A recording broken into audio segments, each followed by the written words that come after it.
Maybe this will help. Will this help you? Don't forget the maybe, baby. Don't forget the maybe, baby. All I'm saying is we need to get in the studio. Baby. It's showtime. Welcome to another episode of Maybe This Will Help.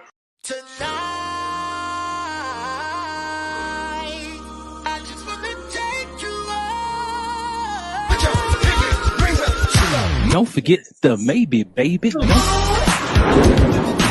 Here we go. Is the relationship over if the marriage proposal is declined? She said no to the ring. Listen. So I'm saying bye-bye.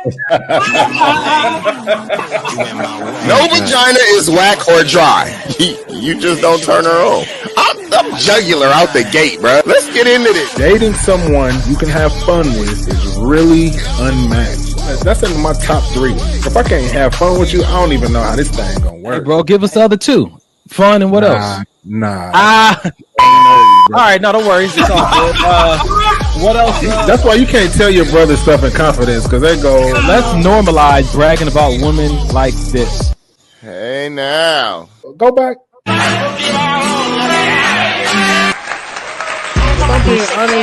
I feel like she started feeling the beat a little bit. Are you guys brutally honest with your friends, or do you hold back in order not to hurt their feelings? The honesty is not the brutal part. The brutal part is how the person perceives your honesty. If you're dating a narcissist at Christmas, you had better run.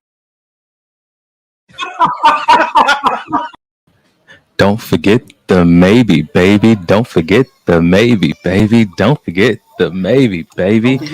Fellas, what's pop? Listen, Mike, if you come in with that weak ad-lib one more time, bro, you getting cut from the band. My brother. Hey, first of all, happy Mother's Day, because none of us would be here without a woman. You all appreciate it. I'm getting my Tupac vibes. Happy Mother's Day to all the wonderful women out there, those who mother in any respect. You know what I'm saying to you? Whether you birthed it, you decided to take advantage and do some what is it called? I'm about to say ownership. What is it called when you have guardianship? There it is. Yeah. However you do it. If you just someone in the neighborhood that's everybody call you mama, and you ain't even got no kids, man. Happy Mother's Day to you. If you expecting mama, you got one in the oven right now, or if you working on it, you practicing having a baby, you know what I'm saying? Just happy Mother's Day to you too, because sooner or later one of them gonna stick. So God bless you and amen to that. Fellas, What up, man? We here on Mother's Day, man. We here on Mother's Day. What y'all got, man? What y'all got, man? Where your energy at today? That's good that you asked that, man, because it's a beautiful day. You know what I mean? I talked to my mom a little bit earlier, but I think it's because before the show I was like, all right, let me shake it off, let me get my energy together. But I feel like people need to see the real us. You know what I mean? It's not always sunshine and roses for us. You know what I mean? Certain holidays for me. One of those holidays is today, Mother's Day, because my son and my son's mom, their relationship is non-existent, and so it's a happy day because I'm glad that I have my mom, but then it's kind of solemn because he doesn't, you know what I mean. But luckily he has people like Janae and my mom and my sister and women that I know love him, that call him and love up on him on days like this, man. So. Just trying to cope and adapt, brother. Cope and adapt. I ain't mad at it at all, bro. Dub, how's your energy today, man? Oh, shoot. How's my energy today? Well, just woke up from a nap not too long ago, so... Nice. Uncle Dub had to take a nap. Man, Wait a minute, Mike. I think he's still in the bedroom. That's your bed behind you giving us a... What type of vibes are you sending? Yeah, he invited the audience into his bedroom tonight. What's up with the slow motion you doing? This is where the magic happens. You know what I'm saying? That's where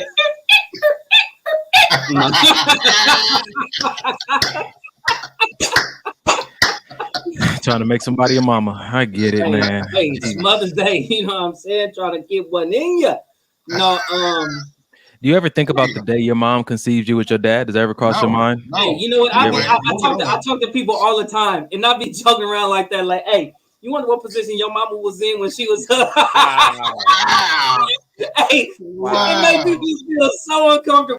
That is we're uncomfortable. not doing that Yeah, tonight, that's ladies and uncomfortable. gentlemen. We are not doing. Jeez, this Hey, guy. I ask people like, you ever wonder, like, you know what I'm saying, your mama giving your daddy that doggone 3,000?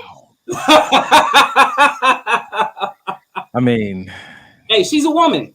She's a woman, right? She's a woman. Mike is done. Mike is like, Yeah, no, she not was my that kind of mama. woman, damn it. Mike is one of the men that still be like, my mama's a virgin. Yeah, well, for sure. Right. Immaculate conception over here. Yeah. No, like I said, I just woke up not too long ago. I'm actually doing the show from my room today because my nephew's here. So Okay. he's taking over my living room right now. So you know, still just want to be able to You don't be. want him exposed to this foolery, huh? Hey, he can get exposed to all the foolery because he's probably in there watching the show. I'm not sure, but who knows? But Maybe this will help. yeah, it was kind of my day was kind of like, you know what I'm saying, you were like kind of bittersweet, you know what I'm saying, like moms and sister and everybody is out of town, so I wanted to go to Vegas this weekend. I wanted to surprise my mom and go to Vegas this weekend to go see her, but I didn't get an opportunity to. I had so many things going on, so you know, I gave her a phone call, and you know, I was about it, and reached out to a few other people that I know as moms, and just try to wish them a happy Mother's Day and stuff like that or whatever. But you know, it is what it is. You know, I don't think Mother's Day and Father's Day will mean as much to me until I'm a father. I feel like, you know, I appreciate my mom for giving me life, and you know what I'm saying, I appreciate my grandmother for giving my father life and stuff like that. If it wasn't for them, I wouldn't be here. But I don't think it would mean as much to me these holidays until I'm an actual parent. So, you know. Okay. Yeah, well, I'm right there with you. I'm looking forward to seeing what it means and what it feels like. I guess once you cross over, if it feels different, if you have biological, you already know where I'm at on that. You know, it may or may not come to pass in that respect. But in the meantime, every bit of father that's in me, I'll be sharing with my generation today. So, yeah, you know, That's good stuff, man. it is, man. My energy is good, man. My energy is good today, man. Yeah, man. I work with a lot of women, so they've been grooming up for this day, like, you know, just doing like major shout outs to each other about, you know, just being a good mom and what it feels like to be the daughter of a mom. And I just been in these teams meetings all week, just listening to it and just hearing them love on each other and learning how to take some of that into my all male environments and learn how to, you know, show that kind of love in the masculine rooms where sometimes it's taboo to spend a lot of time sharing, giving a man accolades for the work that he's doing, because so many times we say we hate being appreciated only for what we do, but when someone tries to appreciate you for more than what you do, you're resistant to taking it. You know, you're resistant to receiving it. You're like, oh no, you know, it's just what I do. Like, shut up and listen, man. Right. You know what I'm saying? We love you. You exist for a reason here on this earth. And so, you know, I look forward to, you know, like we had our men's fellowship last week. I'm looking forward to continuing to, man, just share with you guys how the women do, because they bond in a different way. You know what I'm saying to you? And I think that we could benefit from some of that. So I'm in good spirits, man. My mom and my nieces, both of them are moms, you know, this year. So they're in the living room right now, and kids are running around, and I get to kiss on people and love on people and remind them how necessary they are. And so it just feels good, man. It feels good to see people walking out that purpose. You know, I have to sit with myself sometimes because I was having a conversation with my mom, like, man, how would you know if a woman's going to be a good mother? You know, just trying to have that conversation with her, still flirting with the idea of possibly, you know, getting married and having children, or marrying someone that has children, and, you know, just identifying, because, you know, there's so many fears out there about, man, how do you really identify if she's crazy or not? You know what I'm saying? So me and my mom just having these conversations about how to identify, you know, if someone's a good mom. And yeah, man, I think the best part so far this weekend for me was every time I have a birthday, my mom calls me around that time, my birthday, when I was born, and said, "Oh, I can feel the labor pains. Oh, they got to take me to the hospital. Something ain't right." You know, so I called her this year. And I said, "Oh my goodness, Mom." She's like, "What?" I said, "I can see God splitting the clouds." It's like, "What are you talking about?" I see God splitting the clouds and showing me all the women on earth. And I'm saying, I want that one right there. I said, I remember it. Oh, I can remember when I chose you to be my mama when I was in heaven with God. I said, I want that one right there. The one whose afro won't quite stay all the way up. That's me right there. And all the women in the world, man, I want that one to be my mom. I want to go down there and bless her. So we have this little exchange that we do, and we say that we're just happy that we chose one another. So I'm in good spirits to see her. I got a chance to like hug and hold her today. So I know everybody doesn't have that. So yeah, just prayers and respect to our other brother Carrie, who's managing his emotions around a lot of things. Dub, you have something to share? No. I'm good. I'm just fixing my mic over here. Yeah. So that's where my energy is at, man. That's good. And we see y'all chiming in the audience out there. Mike, you got something on your mind, man? No, I'm just mom's just such a man, such a powerful tool to men and women, but men, since we're men on the show, to men growing up, man, and depending on that mothering kind of depends on the type of man you end up becoming when you get older. You know what I mean? Yeah. And like I shared with you guys at our men's fellowship that we had last week. I'm just now finding out that as great of a mom that my mom is, I have some like buried issues that I have with my mom that are just now coming out at 39 years old in therapy, man. So it's just important to while we have them here to really take the time to build that relationship if possible, and really appreciate them, Man, for whatever it is, like Dub said earlier, if all they did was bring you into the earth, I know a lot of friends who have toxic relationships with their moms, like super toxic, and they're trying to find a way to do what God said and honor thy mother and thy father on the earth, and I will bless you with long life. And sometimes it's a little more challenging, even though the Bible says, mothers and fathers don't provoke your children and stuff like that. It's a lot going on. I was having a conversation with one of my friends today about sometimes like your mother or your grandmother may be struggling with a personality disorder, and maybe the generation they grew up in didn't believe in that kind of stuff. So now they're not even managing that because they're not even aware of it, but you still have to try to be a good daughter to them. And you're looking for love from someone who has a disorder they don't know how to manage, and it can get real sticky and messy, man. So and that doesn't always mean. I think we think that when it says honor your mother and father, that doesn't mean you gotta be in their face and tell them how great they are. And it's some shitty parents out there. And I think even a prayer is honoring your mother or your father, even if it's a prayer from afar. You know what, God, I don't know where they are in this world, but just keep your hand on them if possible. To me, that's a sense of honoring, because I didn't have to do that. You know what I mean? I didn't even want to do it. But the fact that I care enough about God and his word to at least try to honor him the best way I know how, that says a lot in itself. Yeah. That's crazy that you talk about that, because I had that question and I posed that question to people before, based on how I grew up and based on, the lack of a parent being in my life. Yeah. You know what I mean? I know the word of God says honor your father and your mother, but how do you honor somebody who's not there? How do you honor somebody who chose not to be there? How do you honor somebody who continues to pick a different lifestyle over you? Yeah, they were responsible for bringing you in this world, but that's about it. You know what I mean? So how do you honor a parent who got you here, but that's it? You know what I'm saying? So that's always been one of them things that's been real difficult for me. You know what I mean? And I always ask questions. I asked a lot of people, like, how do you honor somebody like that? Like, what does it mean to honor somebody like that? So when I was doing that video about that video on YouTube about how to honor an absent father, you seen the video, bro. You was walking with me through a lot of that process. And one thing I found in that is that one of the best ways to honor is not to dishonor, which means that if you ain't around, I'm gonna talk about you from a place of honor. It's just how I speak on that name. I had to stop calling him a deadbeat. Had to stop calling him a sperm donor.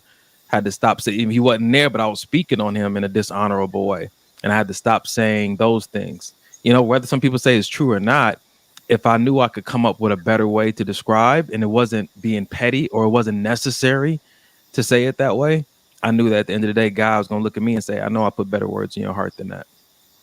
You know, and I'm not putting that mandate on nobody else. I'm just talking about for me. I know that, you know, whatever your relationship is like with your mom, I believe in karma. I believe it's real. I believe that we speak those things are not as though they were. I believe that power and death is in and the power of life and death is in the tongue. And I believe if you want to see a thing change, you got to start speaking that change, regardless of what it's been. If you believe a miracle can happen for the two of y'all, you're gonna have to be the conduit. You're gonna have to be the one that starts it with your vocabulary, with your confessions, regardless of how outlandish it may look like. You're gonna be an honorable man one day. You're gonna be a respectable man one day, you know. And I think that that's the kind of power we have, that sometimes it sits inside of us untriggered, because we have these emotions and stuff around people not doing certain things for us. So right, and it's not always going to be fair. It's not going to always seem fair. But if it's something you really want, if you really want this relationship with your mother, you know, you may have to throw out that olive branch, even though you shouldn't have to. You know what I'm saying? Even though, I mean, you're supposed to be the child. The mom at a certain age is supposed to be taking care of you. It's not a child's job to go out and search for a relationship with his mother. You know what I'm saying? But you know, like I talked to my kid about, you know, you're going to come to the age where you want some answers that I cannot give you. You know what I'm saying?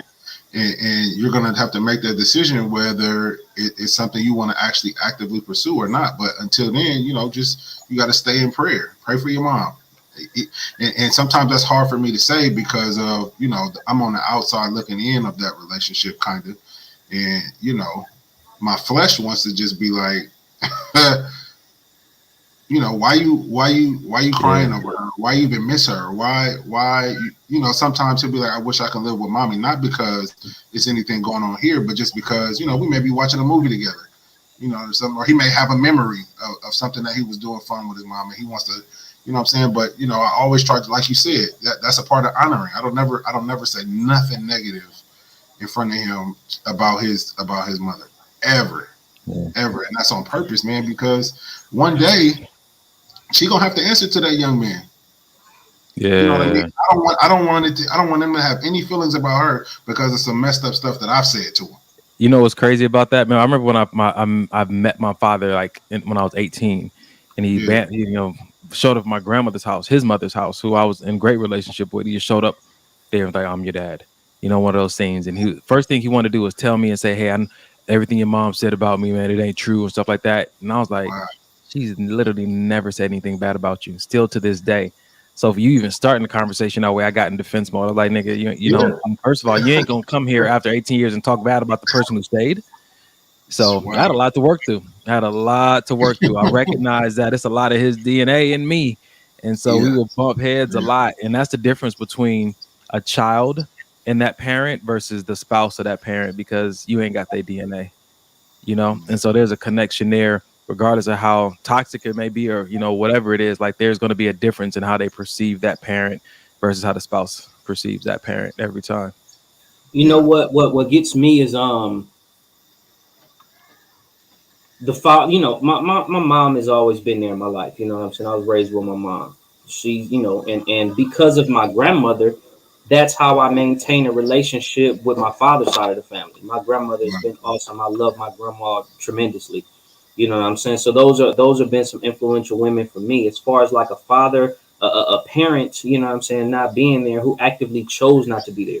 You know, my entire life, you know what I'm saying? Like, my father's been doing what he's been doing, and I've been the one chasing him. I've been the one trying to catch the bus to where he's at, to find him, and, you know, to do this and to that, and been rejected as a child coming up. I've been the one who became an adult and still tried to open up my arms and still been rejected because he made that choice. I've been the one who, even growing up more and more, even more into my adult years, into my, you know, to these years in my 20s and my 30s, and, you know what I'm saying, and just asking like, dude, I just want you to just fix yourself. You know what I'm saying? Like, I'm not even asking for much. So to see all those things happen throughout my entire life, you know what I mean, making that conscious effort to still want a relationship with you, but just asking, hey, just fix yourself. You know what I'm saying? Just get yourself together. You know what I mean? I'm not asking, you've never done anything for me my entire life. You know what I'm saying? And I'm not asking you to do something for me. I'm asking you to do something for you so we can have a relationship. Because every time I tried to have a relationship, you always chose that thing over me, right? So it's not that you searched for me ever in my life.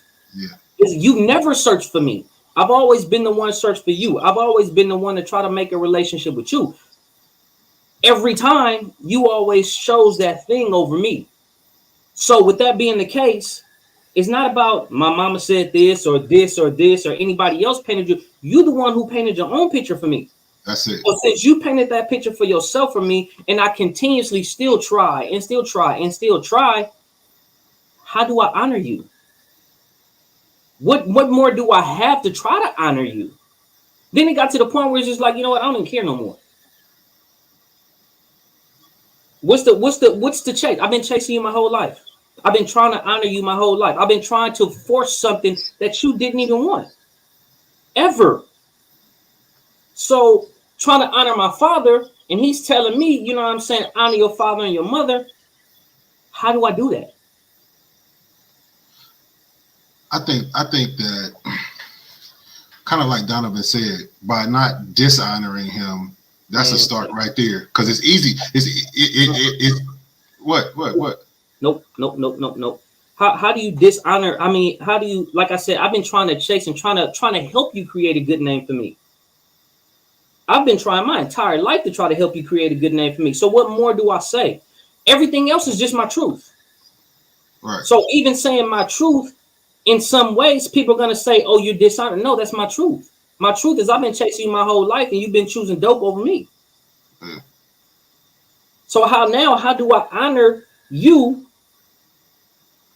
The only thing that I can do to quote unquote honor you by not saying anything bad about you is not saying anything about you at all. Well, you on mute, bro. I was saying sometimes that is the answer. I want to be clear about something, man, before we like get into this a little deeper. No human being can verify if you honoring your parent or not. That's between you and God. So if people say you're not honoring, it don't really matter. People say a lot of things. They probably say you ain't a Christian, you know, a lot of different things. That's between you and God. So really all you can do is rely on that conviction in your heart and your soul. When the Spirit is telling you to do, you just follow that lead. Can't nobody else grade your paper on that, man. It's between you and God. Right. This is Mother's Day. Happy Mother's Day. Happy Mother's Day, because, man, I can't imagine how hard it is for a mother to see her son going through that behind a man that she chose. Or sometimes she didn't chose. I think, like, you know, people trying to honor their father and the mother was a rape victim. I mean, how do you do this? This world is crazy, man. This world is crazy. But, you know, kudos to the moms out there. We're going to celebrate them on this day. I went to church today and the lady just was preaching to all the different kind of moms out there. And I just want to honor y'all for what y'all do and how y'all hold it down continually. All y'all out in the audience, Chantal, first person in here with a thank you tonight. We thank you for showing up. Yes, I got the silk on tonight. Kiaria. I'm gonna mess up everybody's name tonight. Whose friend is that? Kiara. I'm gonna make you should call yourself Kiara. I like that. You should call yourself that because I like it though. Yeah. Right. Kia. Amber invited her friend Jess in here. Good to see you guys. What's up, Amber? Allie, love you. Thank you for walking through that journey with me with the absent father situation. I need to make a video for my mom. You know what I'm saying? A whole little documentary situation for moms for just holding it down for so long. But we're going to get into the show tonight. Thank you guys for chiming in. You know how we do the first hour. We're going to go over some posts from online, open discussion. Hopefully you'll join in that discussion with us. Second hour, we're going to do some videos and do it the same way. You are part of this conversation. You are not on camera. But if you say something of value, we can add it just like that and include you so everybody can see you. We're Facebook Live. We're YouTube Live right now. Tag somebody who needs to jump in on this conversation that we're about to have tonight. Remember, this is relationship talk you can relate to. The good, the bad, and the alimony. Like Mike said, we're not going to just try to paint a pretty picture for y'all. We're going to give y'all the real or wherever we're at today in hopes that maybe this will help. And Errol's inviting y'all into the bedroom tonight. I'm surprised he ain't got his candles burning. Man. All right, fellas, let's just go for it tonight. Y'all ready to go for it? Go for it. All right, let's start the show off like this. Boom. Choose men you respect, and you will learn to stop being so reactive. One more time. Choose men you respect, and you will learn to stop being so reactive. I chose this one because on this show we talk a lot about people's lists and what they find attractive and how a person has to look, or what they have to have in a bank account. And they talk about the high quality men and stuff like that. I wonder how much value women put on if they respect the man or not, or if they take into consideration how big of a role if I do or don't respect the man will play in that relationship. I hear that, and I think my question back at that is what is it that a woman really respects? Does she respect me because I have a certain amount of money in the bank account, so now I get that certain amount of respect? Or does she respect me because I have a great job or I drive this? Are your material, are the things you respect material, or are they actual values and morals?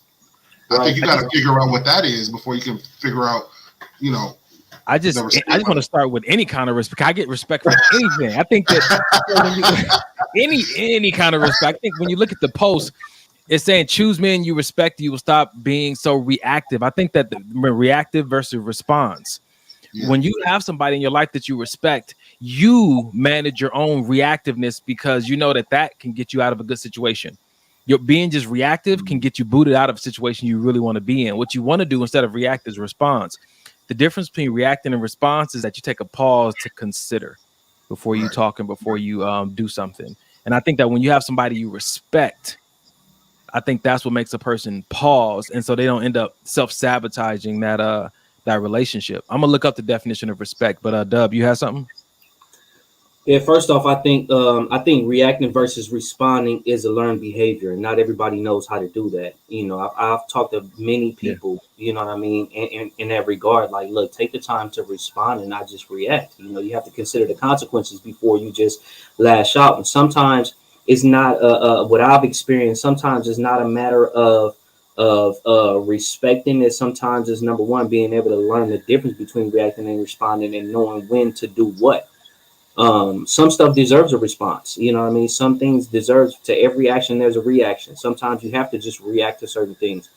But as far as respect, just like I agree with what Mike was saying, is like, first off, what is it that you respect? You know what I'm saying? Because some women just come off the cuff just knowing certain things and respecting certain things. And some people like, oh no, I'm not going to respect you until you give me this or show me this or do that. So it's like, wait a minute. Hold on. Are you respecting my actions? Are you respecting my finances? Are you respecting, what is it that you're respecting? Are you respecting me as a person? Is it something specific that you're looking for to say, okay, I can't respect this guy until he shows me this or until he does that?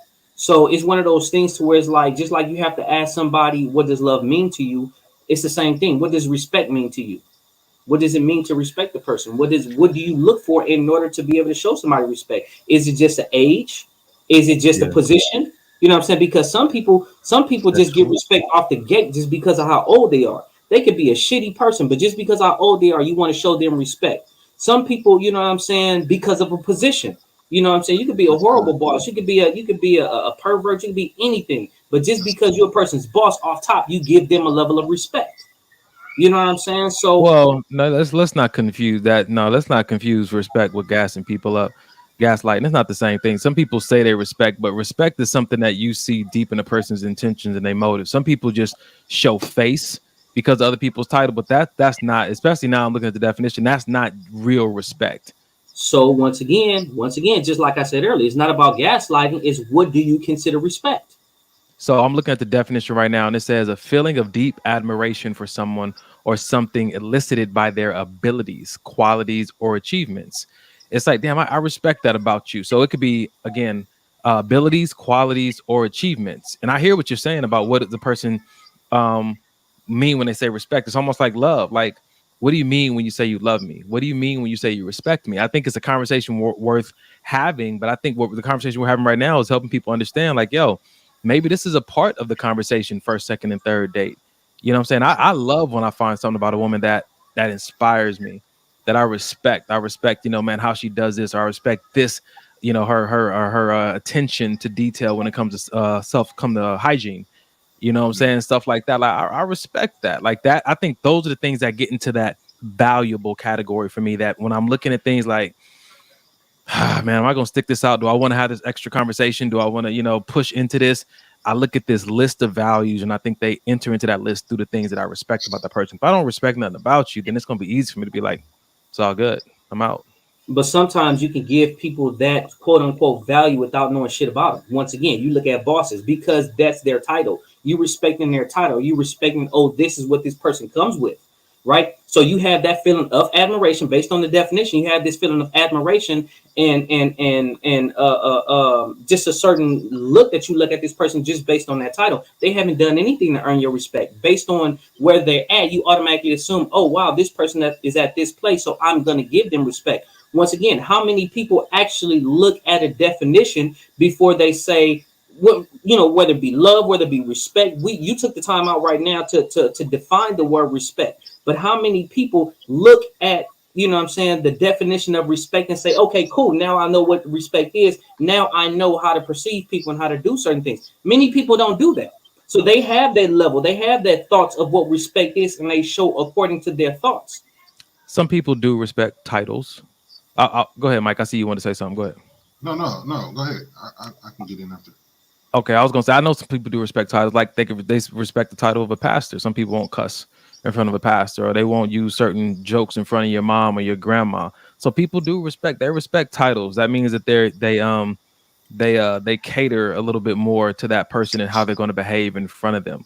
You know, I think that's the universal approach when someone says they respect you. You see it in their tailored behavior with you. If you want to get a deeper understanding than that, then like we're doing right now, start the conversation. Yeah. I don't know if I feel like the respect of it all would stop a person from being reactive or not. I think it's just speaking from my own personal relationship I've had through the years.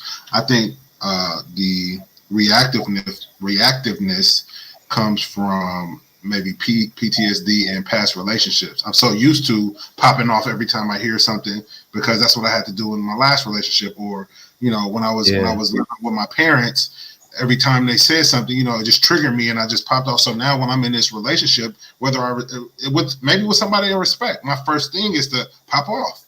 It's not that I don't respect you; it's just that, man, my last 6 relationships was all, you know, so rah. You know, I came into this one not on purpose, but you know, sometimes it's just a matter of unlearning all of those bad habits that you picked up along the years and years you've entered into these relationships.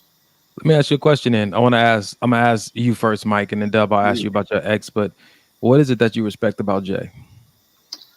Man, just her willingness to get to know me and really get to understand me to my core. Not through all the bullshit that we've been through, and through all of the walls that I know that I had up that she had to literally tear down. She still stayed and stuck there and was like, yo, we if you know really want this, then we can do it together. I'm not going nowhere. And to me, man, that just made me like, wow, this is different. So the fact that you respected her for that, it altered your perspective of her, and which impacted your behavior with her. 100%. Dub, what was it you respected about your ex, if anything? You got to add that just in case. You have to add that for sure. And don't say her ankles. Nah, man. Honestly, anybody that I've been with, I respect the fact that how they take care of themselves as a woman. Some women, and it's crazy that would even have to be said, but some women don't even take care of themselves as a woman. Some women hygiene is poor. Some women just all over the place is just poor and raggedy. So the best thing that I can think of right now, what I respect from any of my exes, is, like I said, just the way they take care of themselves. As far as anything else, you know, everybody's a learning lesson. Everybody's a life experience. It's nothing specific that just says, oh, you know, this person was good at this or she was good at this, so I respect that. Man, I don't even think about it anymore in that sense. You know what I mean? Everybody's an experience and it helped me get to where I'm at. But I mean, that's pretty much it. There's nothing that sticks out of my mind that's saying, okay, well, you know what? I respect this and I respect that. I don't have anything for him. I got you. My ex, I respect, bro. She was a brave woman. Like she, as far as her culture, or you saw that? I paused because I was about to react because I do respect Mike sometimes. I mean, any grown man that can walk. I'm just kidding.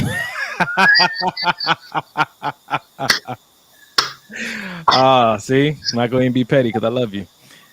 Kind of respect and working on respecting you. Nah, but man, her culture, she's Latina, and just how it's a very strong culture to grow up in, and kind of really preset how you're going to do your life, and just the fact that she, I respected how she chose to take responsibility for her life and go against the grain, even if it was going to cost her all the support of her family, which it didn't.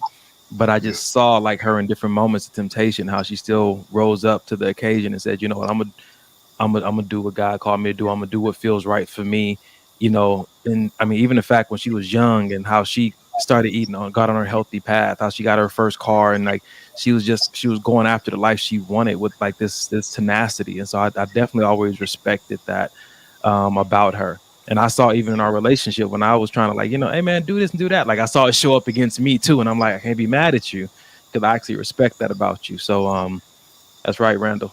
Spicy. Yeah. Oh man, it's all good though. You good up? I'm looking at your face, man. All right. We got a few comments out there, man. Randall over there talking about Mike. That was for your response. The crowd goes, "Oh, man, wow, yeah." What did you respect about Possum Lady? Initially, me and Possum Lady was never involved in a relationship. We just, oh man, that you know what I'm saying, dated. So, yeah. All right. Well, since we on this tale, let's go to this right here, man. One or two, fellas. Which one? One or two? Two. I'm remember two. Errol? Go for it, whatever. All right. So let's talk about this since we're on that conversation about exes and stuff. My ex used to use the silent treatment as a way of punishment. He knew how bad my anxiety was and wouldn't respond to me for days at a time. Now, when people don't answer me, I immediately panic and fear. Emotionally abusive relationships really F you up, even years later.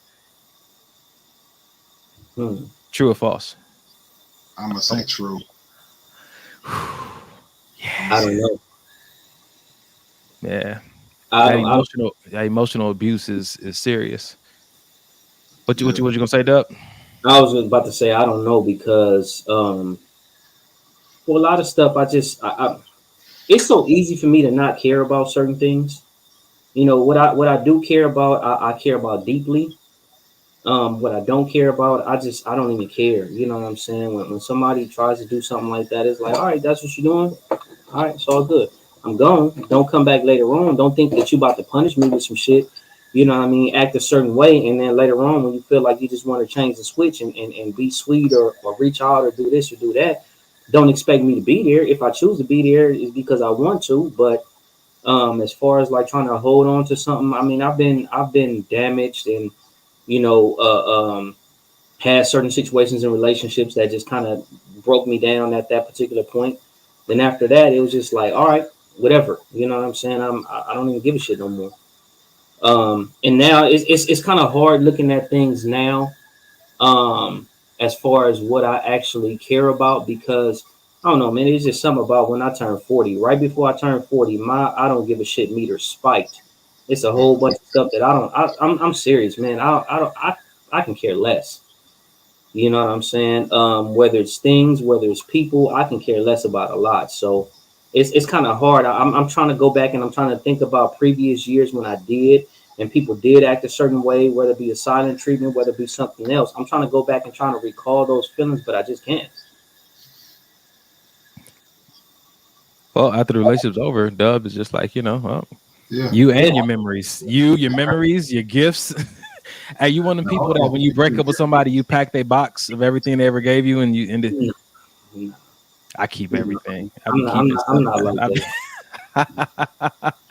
Mike, you said true, bro, to this post, man, about just that abusive relationship or that abusive toxic behavior. You still kind of deal with years later, man. What's your thoughts? Yeah, man. Even in my current relationship, I find myself having to ask a lot of questions because certain things you just get triggered by. You know what I mean? And in my new relationship with all the communication and talking that we do, I just think it's important. Something just happened today. I said, look, in the spirit of communication, I'm gonna ask you, because if I don't, stuff is gonna start going around in my head, and then I'm gonna create this scenario that may not even be a real scenario. And I think that's due to my relationship, honestly, that I had with my kid's mom, just not being able to trust and not being able to feel like I'm appreciated and worthy and worth the shit. You know what I mean? So, you know what I mean? Therapy, I keep going back to therapy, but therapy has definitely opened my eyes to a lot that I didn't realize that I was going through. Like, I was just having a conversation with my therapist, and we were going back and forth. He said, well, tell me about your previous relationship. I'm just breaking down the previous relationship. Oh, he said you were in an abusive relationship. I'm like, no, I wasn't.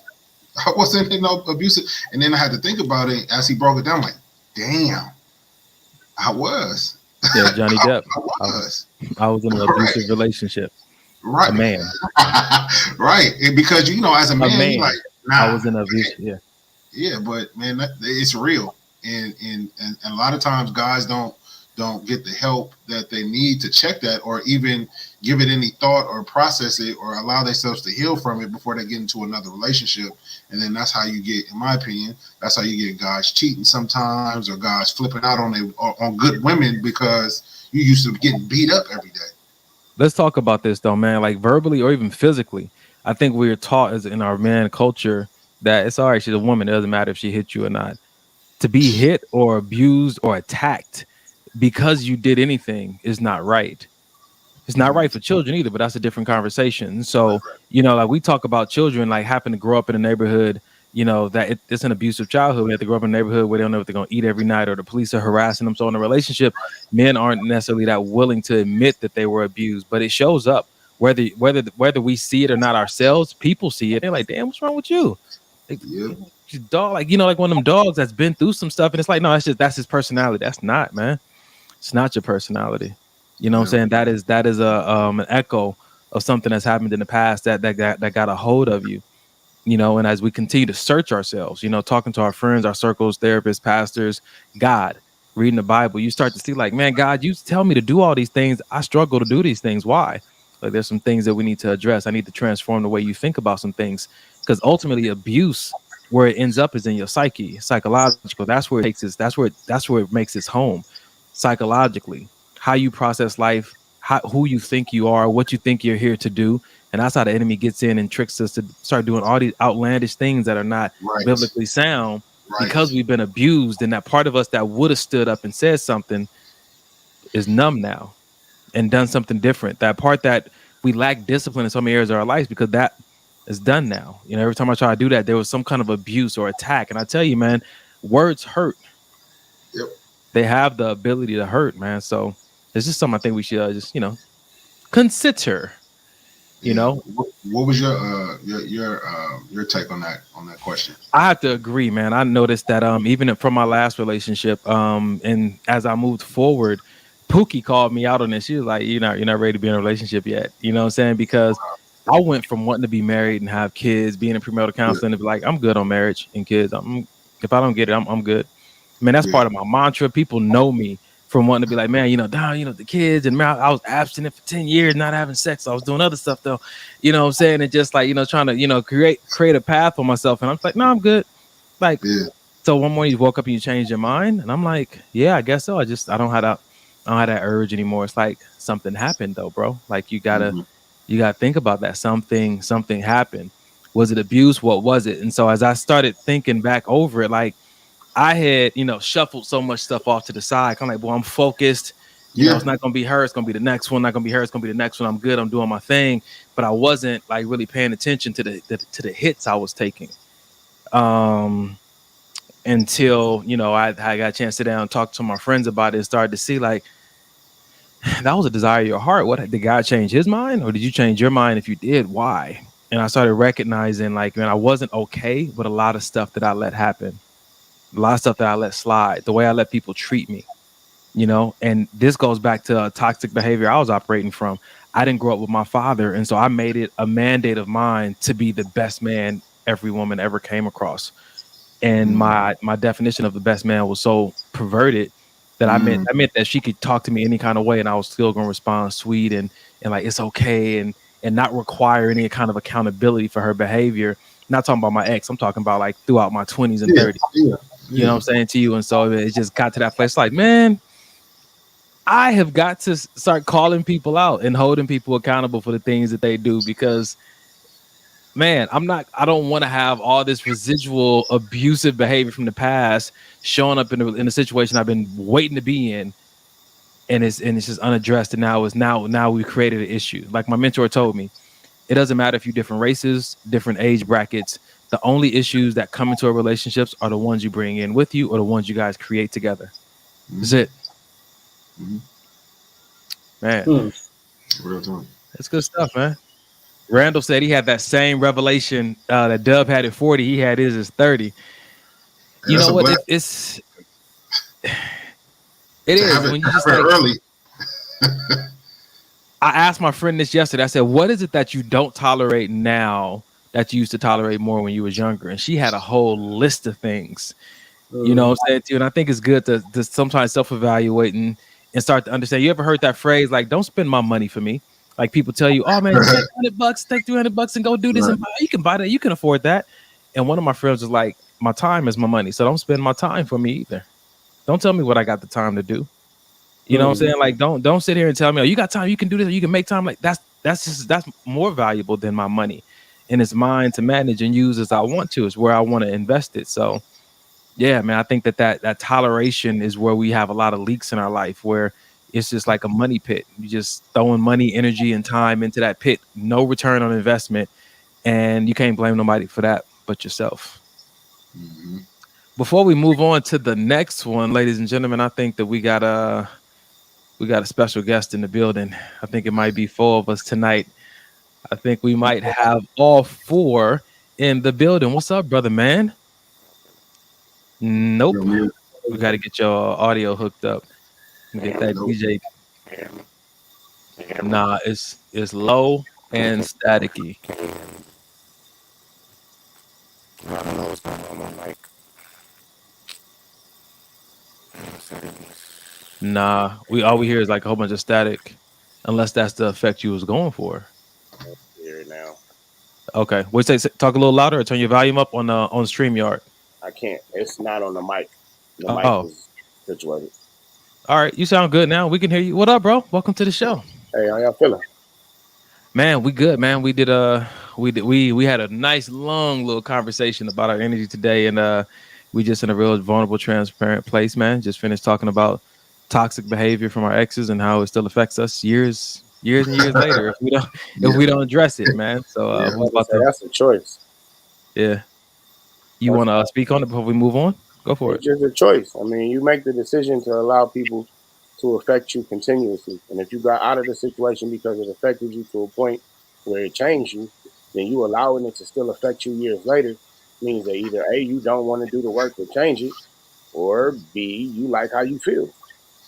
I disagree. C, you don't know how to do the work. Exactly. Or you don't realize that the way you act and why you act is a direct reflection on what happened. You may be thinking, because I thought I'm good, I'm over that, I have no issues, but then it's coming out in different ways in relationships that I've had since her, and I didn't think it had anything to do with her until I had to sit down or somebody set me down and was like, look, you got to remember what you came from and where all of this first started.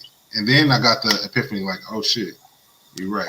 I can understand that. I mean, I definitely dealt with that, with the lack of public affection in my last relationship. So I do know that it kind of bled into, you know, dating afterwards, because I don't find myself being as affectionate as I used to be. But again, that's me countering why, you know what I'm saying? I mean, but all of y'all know I'll ask myself why first before I go I out. actually agree with you, Gary. You know, I'm always talking about choices. I'm always talking about choices, and sometimes, you know, you definitely have to look at the man in the mirror and see how you react and see how you responded. But everything is a choice, really, man. I mean, I Life, think, go ahead. no, I was just going to say, I think the balance of both what we're saying and what they're saying is more on the lines of, I think what we're saying is it's a choice once you realize it. They're like, in order to make the choice, you got to realize it. So, Well, But there's a different component though. I'm gonna go after Dub. I was just saying, like, you know, life happens. Life is gonna happen. You're gonna encounter some shitty people, some shitty situations. It's gonna happen regardless. You know, and just based on like what we were talking about earlier, reacting versus responding. Um, you have to make a choice every day on how you react, how you respond, how you let people treat you, what you're gonna take, what you're not gonna take, and how are you gonna hold on to whatever it is that you experienced.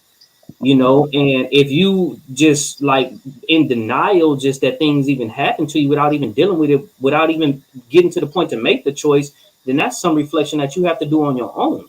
You know, that's some self-reflection that you have to say, okay, you know what, this did happen to me. What step am I going to go from here? You know what I'm saying? What choice am I going to make? If you don't even take time to even look at yourself and say, hey, this happened to me, you know, it doesn't even seem like you have a choice to make because you're just not even paying attention to what's going on.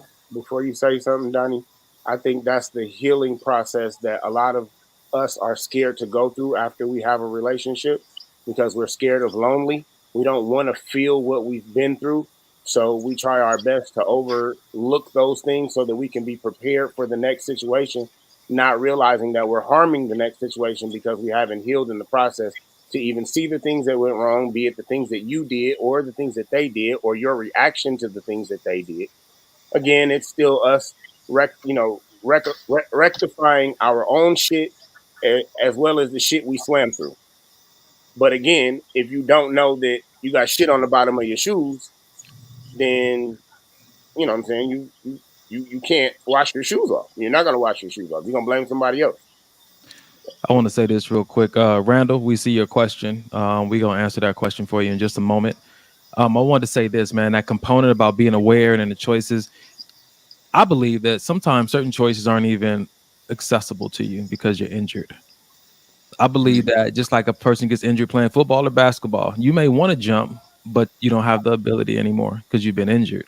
You can make the choice all day, but you have to understand it has to be more than a choice. You got to actually have a healthy vehicle to do it through. You may want to love somebody, but you don't have a healthy heart or a mindset to do it through.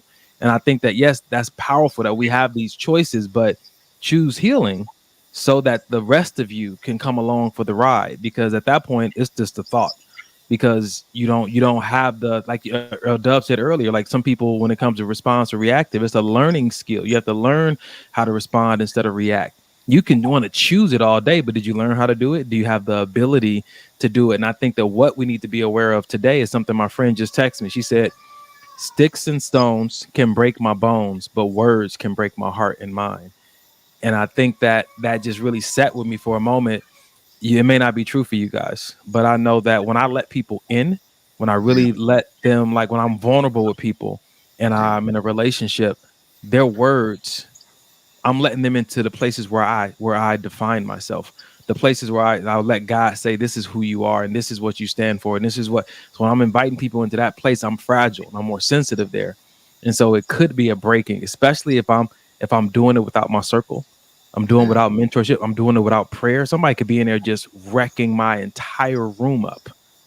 And then I want to go to the next relationship and say, no, you know, that one's over. I'm ready for another one. And I want to make all these choices, but I'm sitting here like, damn, I can't seem to do what I really want to do. What is wrong? Yeah. So I want to touch on something that you said when you was talking about the ability, like you may be injured, you may be going through something, you might want to jump and you may be injured. Sometimes once again we have to look at self. Like some people know they walk through a whole field of shit, and then they get to the concrete and they say, "Well, damn, why do I smell like shit?" You realize you just walked through a whole damn field. You know what I'm saying? You want to act like since you on the concrete now that shit didn't get on your shoes. And you want to act like, you know what I'm saying? Like you knew the whole time you was holding your nose because of the smell, the stint of what you were going through. While you in that relationship, you knew that you were going through that stuff. Number one, you chose to stick in that relationship and continue to walk through that field of shit. You know what I'm saying? Then when you got on it, when you got past that field of shit, you didn't even bother to try to clean your shoes, take your shoes off, put on some new shoes, wash your behind, anything. You didn't even take the time to try to cleanse yourself.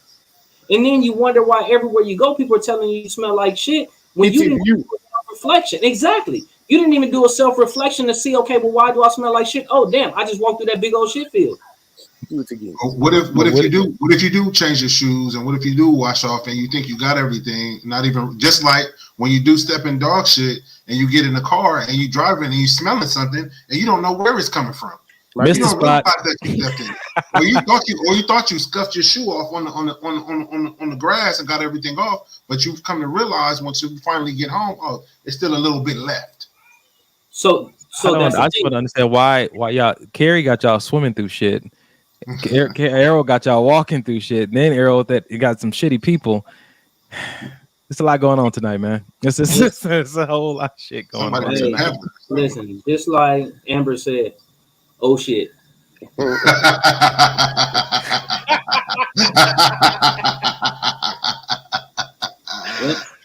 Man, y'all niggas never heard of a toilet. Like you were saying, Mike, like if you try to wipe it off on grass and you just think you got it off, but you're not even inspecting the whole shoe to see if it's all off.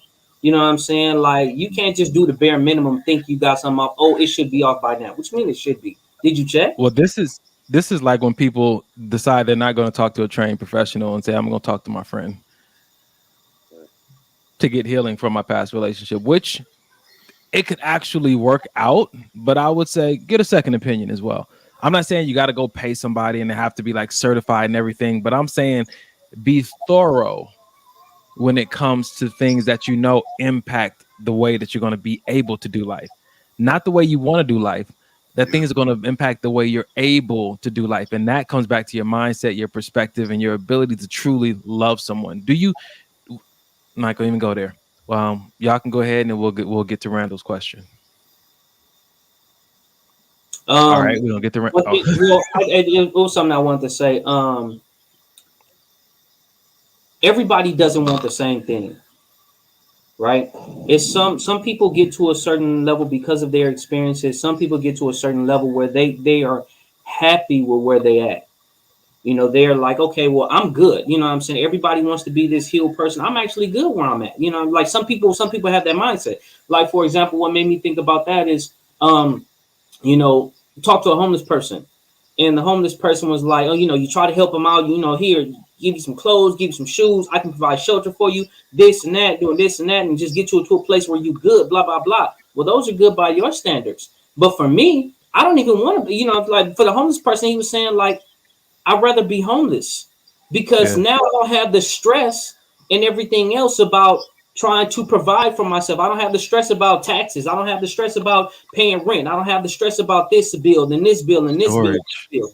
You know what I'm saying? Now, for some people, it's like, well, what do you mean? You want to continue to stay on the street? But me staying on the street, so for that homeless person staying on the street was better than having all the extra responsibilities of so-called being clean, what other people thought. So it just made me think about like sometimes when you get to a certain position, whether it been battle, whether it been armor, whether it been the protective measure that you have around yourself, sometimes you actually comfortable and you like that protective measure because if you try to let go of those protective measures, now it requires so much more that you don't even want to go through, so much more that you don't even have the capacity to go through. It's like, why am I doing this? Why am I putting myself in a situation to have to be vulnerable? So I think it's really what you want out of life And whatever it is that you want out of life, it comes with responsibility. It comes with certain things that you have to do to achieve those things. You don't always feel good. What was that? I said they don't always feel good. Right. Things that you have to do in order to maintain yourself in a lot of aspects, probably the worst things that you ever really feel, to be honest with you. And it's all a protective measure to make sure that ultimately in the end, you good. I think going back to what Dub said, man, everybody wants different things. And I want to comment on what Dub said, but Mike, you been in the gym, bro? Huh? You been in the gym? I'm saying when you lean back, you know what I'm saying? I was just checking out what you was doing with stuff. I mean, why you gotta lean forward? Lean back. What? I'm just saying. I just want to give you your flowers, bro. Your results are showing. You don't wanna. Okay. Nope. That's fine. That's fine. You're gonna lean back again at some point. Maybe it's the shirt. I'm tripping. I take that back. We gotta see. It might be the shirt. Go. It really might be the shirt. Is that the one I gave you? Nah, but I've been my on muscles those in though. there. Okay. I left my muscles in there. My bad. What Dub was saying is true, man. And I think that this is where it comes down to, like, people want to know what kind of conversation I should be having on date 1 and date 2 and date 3. These.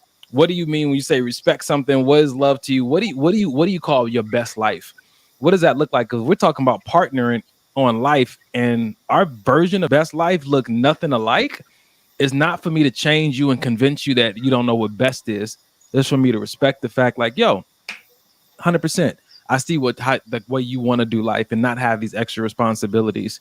That's not really my flow. So we can, politely just stay friends or become strangers and go in a separate direction. Why does Carrie look like, woo-ha, got you all in check? Is that silk leopard? Zebra. Actually, it's pronounced zebra if you're actually like, but it's fine. It's fine.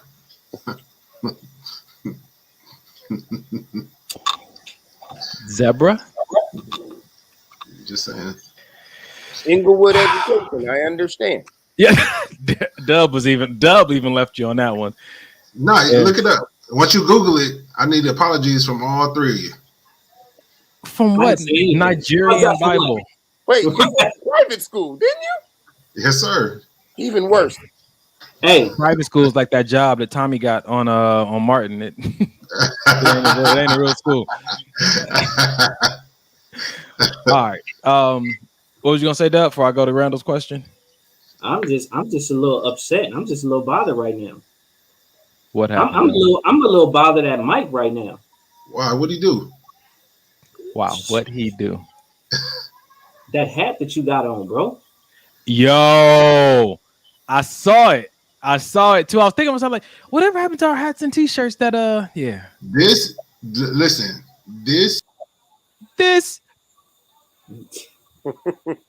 Mike, did you want to say something? Because I don't know what happened. I guess you just okay. Sorry about that. You want to answer my brother's question? I was attempting to. So this is the simple hat. Bitch.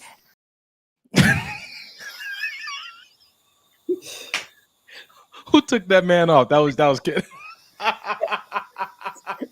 This brother about to hit us with the prototype speech. Yo, I was testing it out. I wanted to see, how it showed up on camera before we yeah, it's all good.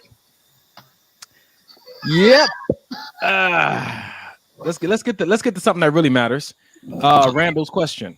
And he's out. And wow, he's left the whole go change your hat. Come back when you got on a different hat. All right, so check this out. Randall said, let me ask y'all a question. Since you guys are a bit older than me, is it possible to move on, but at the same time never get over a past situation?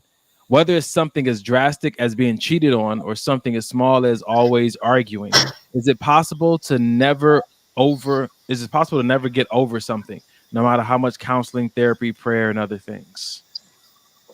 That's the question on the table, fellas. He went from bad to worse. Wow. Who that? Wow. Facts. Question is it possible? Yes, it's possible. It's definitely possible. Sometimes things takes a while to get over. Sometimes you can relive certain things. For me, and I don't know if this applies or if this may help, but I'm gonna just tell you something from my experience. From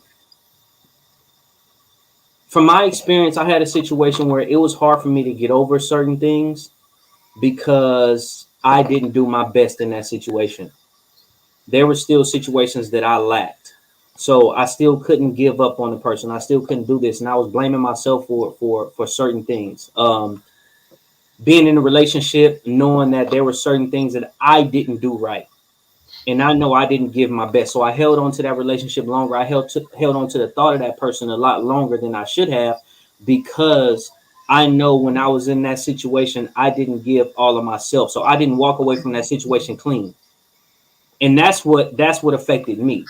And that's why it was hard for me to let go of situations and let go of people and still harbor things in my mind, because for me, I didn't do everything in that situation that I could have or I should have. I don't know if that helps, but when you pose that question, that's what it made me think of.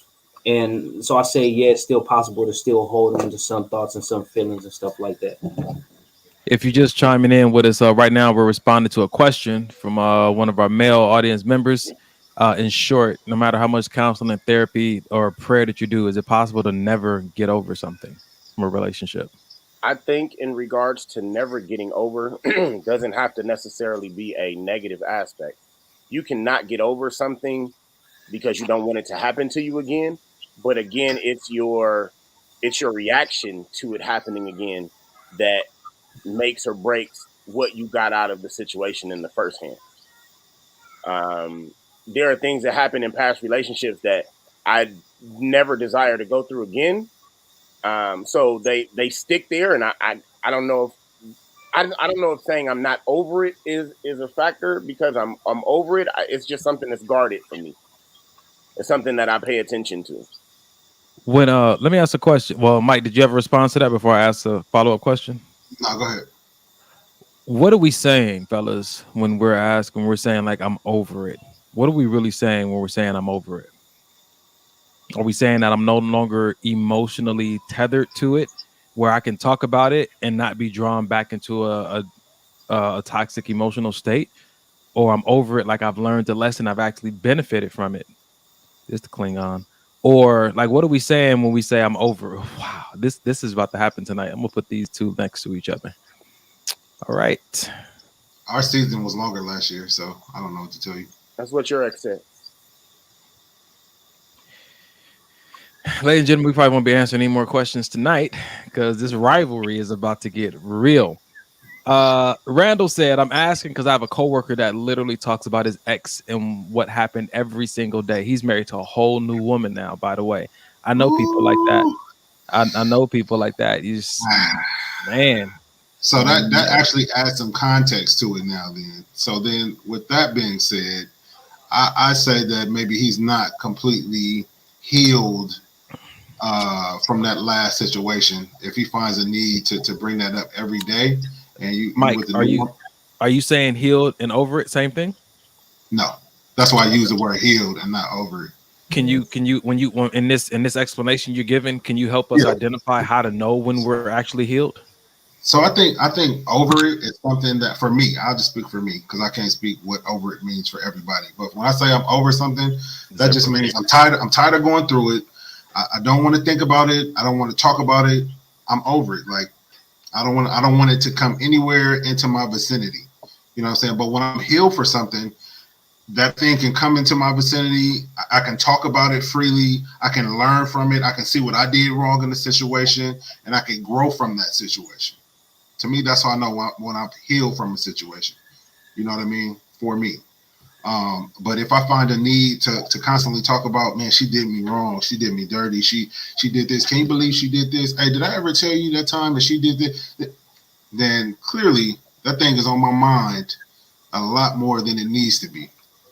Is it healthy for a person to continue to talk about that and to get it off their chest? And no, it's important for a person to get healed. That's what's important.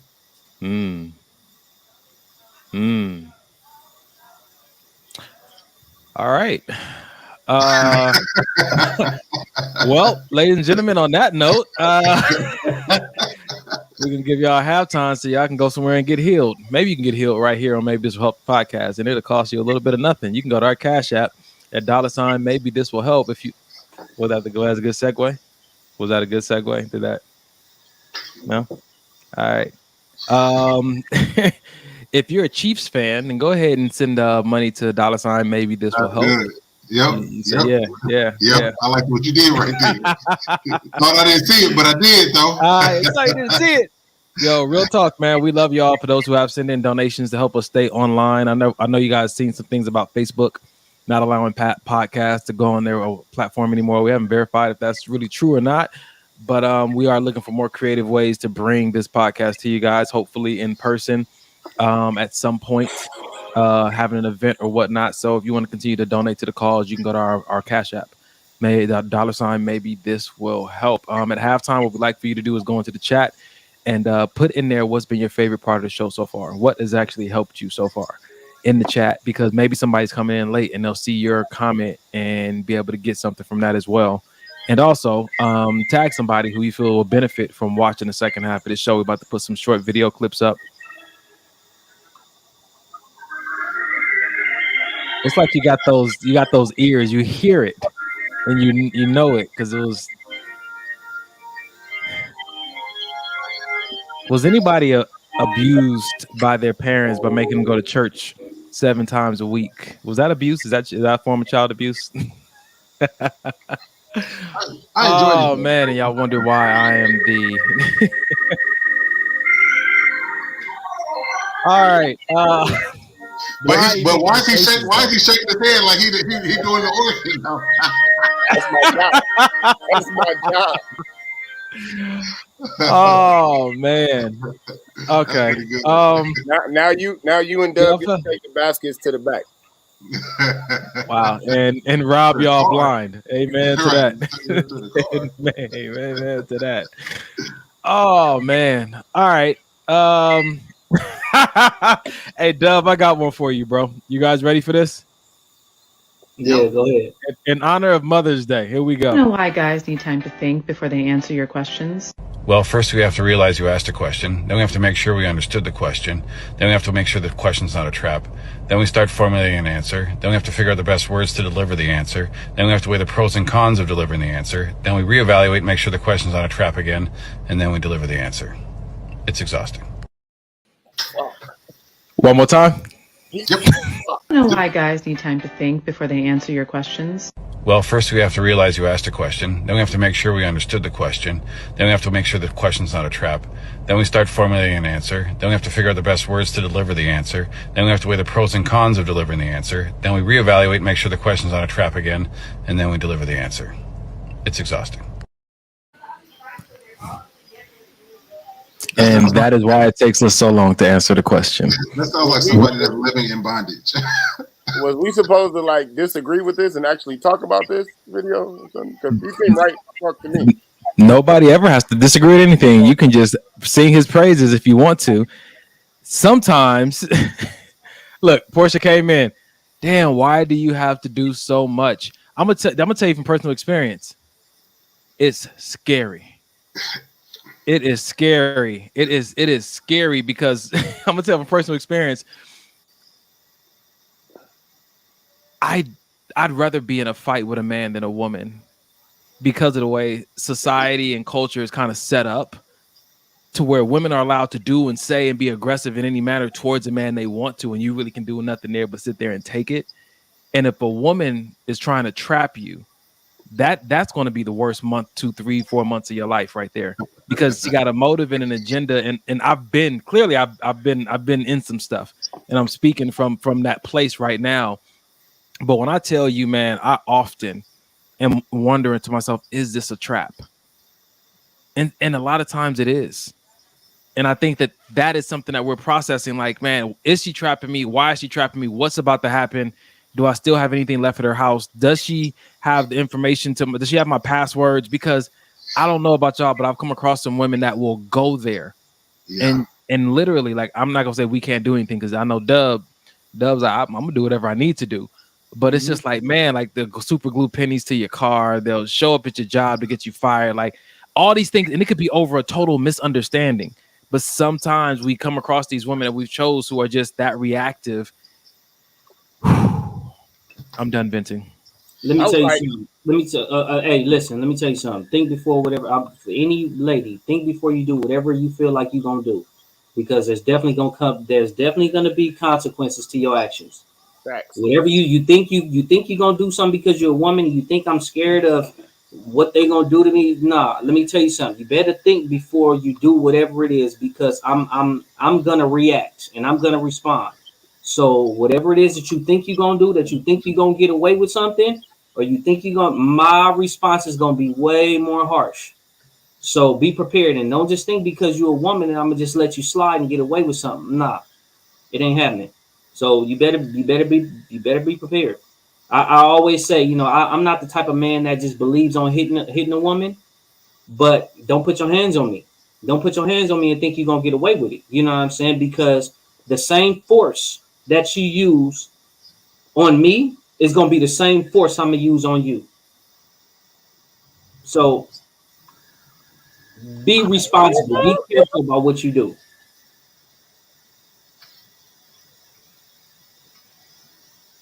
Turn the mic on, bro. Happy.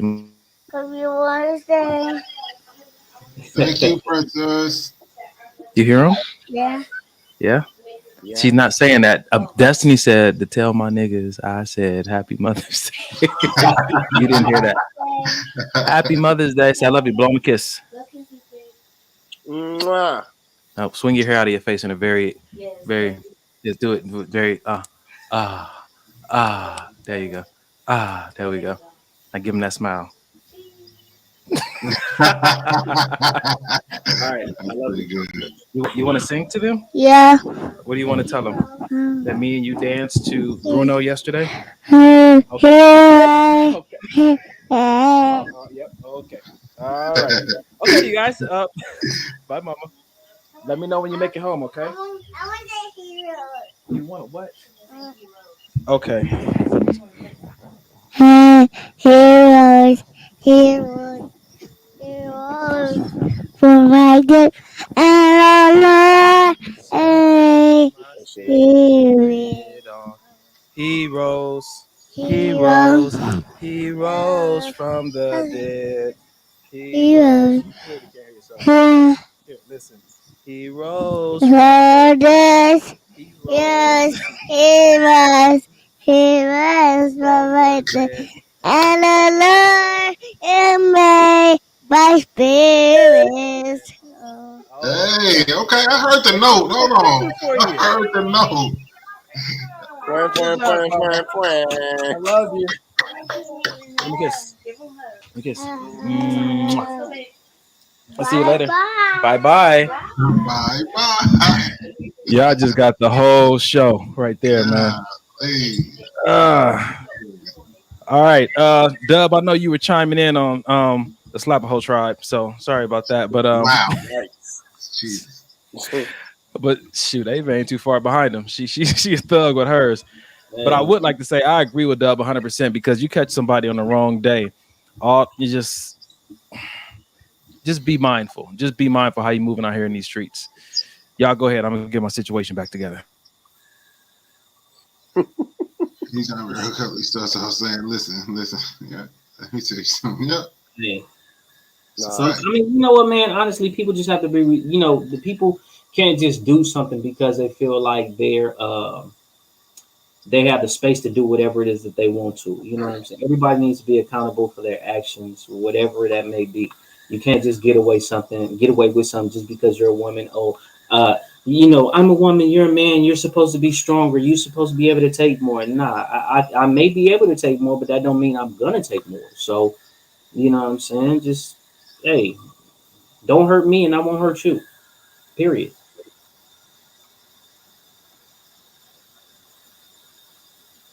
That's my thoughts. Mute. It's still on mute, brother. Johnny? Okay. Yeah. Anyway. Yep. Let's see what we got in the videos. Videos. While we looking for videos, what do you guys think about that, man? What do you guys think about, you know, not being able to do certain things and having to restrain yourself from certain injustices, you know what I'm saying, because you're a man? I just call my evil. What'd you say? I said I'll just call my evil. And that's a whole problem. Like, that's probably worse than you hitting them. Nah, but go ahead. No, you got it. No, I was just saying in general, I think I've only had one experience with that, one situation, you know, an experience with that kind of behavior. And it wasn't something that it actually brought out something in me I didn't know was there, to be honest with you. And I had to go see somebody about my actions afterwards. Now, no, I didn't put my hands on it, but I did put my hands on it. So it was just one of them where, like, but it was protecting myself, you know. And I think that sometimes women feel like because they're not as strong as men, you have the ability to do and say things that men don't have the ability to do.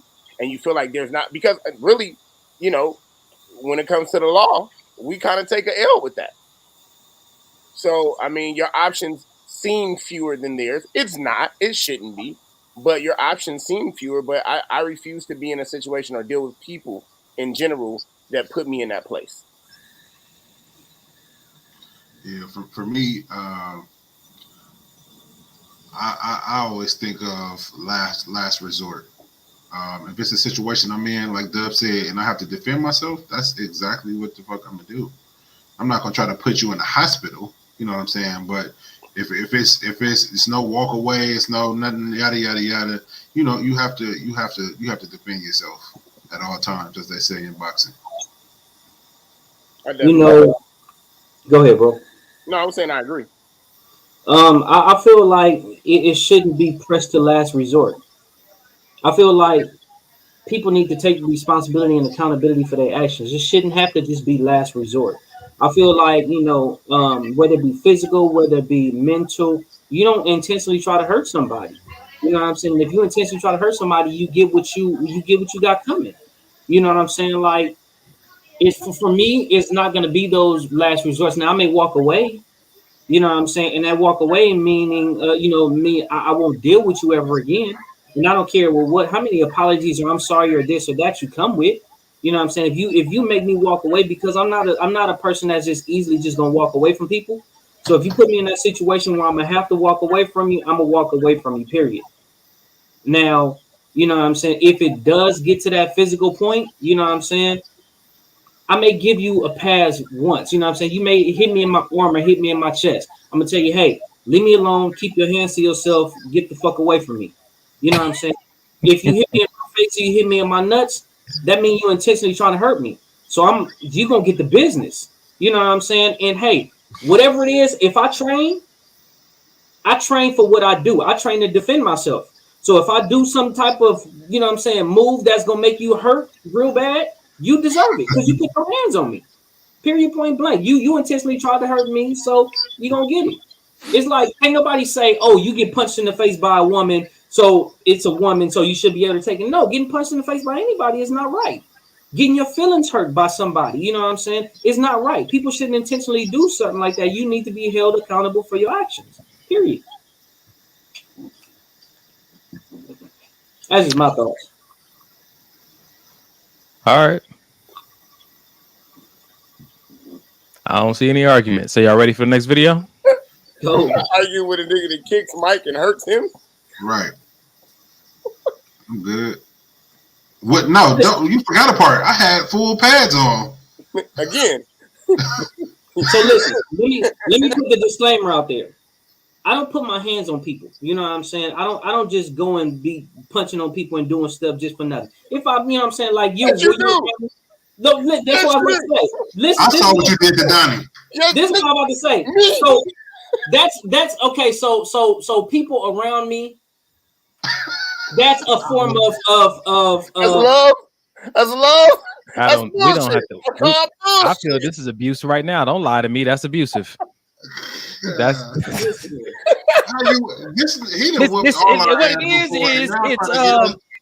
it's what it's so it's let me love taps. Exactly. This bitch. I don't. If I am just like tapping y'all, messing with y'all, I don't put no force into it. You know what I'm saying? It's like your taps are force. Am I missing something? You know what? Am I missing something?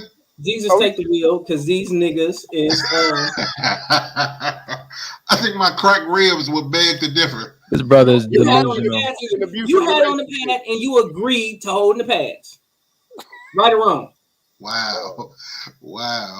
And then you told me if anybody asked, tell them I ran into a door. Nobody wants to play with me. Baby Huey out here. Okay. Talk about being a victim. Let's put this video up. All about being a victim. I watch my mom have 3 jobs and come home and cook and clean. They think we're superheroes. Okay, no, but can we talk about this one? Because at what point are y'all going to fully understand that your moms and me moms that y'all idolize so much were victims? You romanticize and idolize the fact that she had 5 kids, worked 5 jobs, never slept, never ate. Baby, she was a victim. You had a front row seat to her suffering, and your response is to want to put somebody else through that too? It'll never cease to amaze me how males look down on women who don't want to go through all that as if we are not as strong as women in your family. But y'all won't stop to ask, why didn't they have any help? Women sacrificing so much of who they are for their families is not anything you should want to repeat. Because yes, while it does deserve recognition that they were able to push through and do all those things, you should also be able to recognize that 9 times out of 10, she didn't actually want to do those things. She just had to do those things. Just because she took care of you with a smile on her face doesn't mean she wasn't crying and struggling behind closed doors. And it's time to get real about that. Nope. That's good stuff, man. Nope. I'm fighting it. Because a man has to sacrifice every damn day. He has to sacrifice for his family. He don't want to get up and do all this stuff that he have to do for his family too. So if it's certain things that you have to sacrifice for your family, you sacrifice for your family. I understand that the certain things that you have to do is extra sometimes, but it comes with the territory. Mike, that's you or that's Carrie? That hand went up so slow. At first, in 2019, I would definitely agree with Doug. After these conversations I had with the lady that I miss so much today, I realized that a lot of that shit is true. My grandmother didn't know what she wanted to eat. She didn't know where she wanted to go. She didn't know nothing about restaurants that she wanted to go to, because what she did was she sacrificed and she cooked every day for a man that took her desires and wants away. And that's why I look to be different in this generation as far as a husband or, something in a male standpoint as far as like a relationship, because she had nothing. This woman that I had this image of was almost a shell, because everything she did was family and my grandfather. Hey, Carrie, real quick. Some people are new on here. They don't know you talking about your grandma. Oh, my bad. So. Yeah, my grandmother. My grandmother passed away. She had liver cancer. And so my grandfather passed like a year directly before her. A lot of the things that I learned in the process of taking care of her in that time, trying to make her do things that would make her happy because we knew her demise was approaching. She didn't know what she wanted to do. And if anybody knows my grandmother was very active. She was a different lady. And it was amazing to me to know that she didn't have an idea of where she wanted to eat. I'm going, hey, baby, where do you want to go eat? We can go eat anywhere you want to go, whatever you want to do. And she had no idea. God damn it, if I ate Benihana's one more damn time, I was going to kick somebody. But she had no idea, because everything she did was in that aspect. And what she asked of me is, as a husband, allow the opportunity of life to be shared. So that's kind of I get it. Everybody's got to sacrifice. But if you're a partner, then you're sacrificing together. There are things on this end that I'll sacrifice. There are things on this end that you sacrifice, but not more than the other because I'm working or I'm doing more work than you. Like, it should still be a balance. Yeah, I agree So with that. I feel, go ahead, Don. No, Mike, you had something I can go now. No, I was just agreeing with what Kerry said. That's all. I'll just real quick, man. I see y'all want to have this discussion. I liked the fact that it was addressed. I like bringing things to the table for discussion because I do think that oftentimes you can see someone doing something religiously, and discipline themselves to do it and assume that they like it, assume that they're comfortable with it, and you start to assume that it's not a sacrifice. This happens in friendships, brotherhood, sisterhood. Like you just assume, oh, they don't complain, they don't cry about it. We just assume that they like that. I think the sacrifices are sometimes hard to see unless you have a conversation with someone about what it is they're doing and how it's impacting them. And so as much as I agree with Dub saying that men sacrifice too and women sacrifice, I think at some point they both, the friends, the brothers, the sisters, the husband, the wife, needs to come and have a conversation about how they really feel about everything they've been called to do, because we've been called to don't complain about the things you've prayed for. Like, I'm gonna complain when I'm ready to complain because sometimes some days it's harder than others. And if you're in an environment where you can't even vent and get it off your chest, even if you're gonna feel different the next day, then that situation is gonna continue to drain you. Sometimes people just need to say how they feel about it. So that's all I wanted to add. So I wanted to say I agree with that. I agree with that, Donnie. What I wanted to say, don't think my struggle is less of a struggle because I make it look so easy. It's still a struggle. That's good. That is don't good. just because I make it look so easy, because I don't complain about it, because I don't do this, because I don't make it seem like I don't struggle, right? And a lot of times men are expected to just, oh, Carrie, you have to support your family, you have to make sure you do this, you have to carry this, you have to carry that. Look, I'm doing it because I want to, because I could be like anybody else and say, you know what, this is too heavy for me, I don't want this. So for a woman to have to go through that, I'm not saying anybody needs to go through that. It's wonderful if you can have help going through it, but sometimes you just got to do what you got to do. You know what I'm saying? Oh, it's trauma. Is this, is that? It could be trauma. It could be trauma for a lot of people, but don't just sit up here because you're a woman and you have to go through a little bit more, you know what I'm saying, at that particular time. Don't just, you know what I'm saying, make it such a bad thing. Sometimes you just have to go through what you got to go through to get to what you got to get to. Period, point blank. You know what I'm saying? If I go to work every day and I'm sitting up here struggling and I'm stressed out, and you know what I'm saying, I go to the doctor telling me I'm stressed out and this is happening, I got to deal with these people and I got to deal with it and I got to go through temperaments and attitudes and all this kind of stuff from work. Don't think because I come home with a smile that stuff don't affect me. I think as far as the video is concerned, just touching on that, I don't think that's what she was saying. I definitely agree with that. But I think what she was saying is the reality of a lot of our ancestors and the history of us, you know, of our grandparents and some of our parents. A lot of men felt like if I go to work and I got to deal with all of this, then you got to cook, you got to clean, you got to take care of the kids, you got to take the kids to practice, you got to do all of this stuff because I'm gonna go to work and I'm gonna come home and I need a meal and I need some vagina before I go to sleep. And so it's like, yes, I do. But I don't see the problem with that. But I think that there was no balance. And I actually got to see it for myself. And that's why I brought up the relationship between my grandfather and my grandmother. Mind you, they were married for 60 years. However, there was a lack of balance that wasn't provided from the male aspect. And I think that a lot of our grandparents kind of dealt with that because that's just the nature of the way things were back then. And it is really up to us to change the narrative in the relationships that we're in currently so that these women don't feel the same. Yes, you're going to have to struggle. Yes, you're going to have to go through things by yourself. But so do we, so do you. But together, that's what the partnership is. This makes this different because we're actually partners, not just signed paper that says you work and you do every goddamn thing else. I was going to say... I just want to say, I don't see what the problem is I'm taking care of all the bullshit outside the house. You take care of everything inside the house. But what if you working? A lot of these women still work.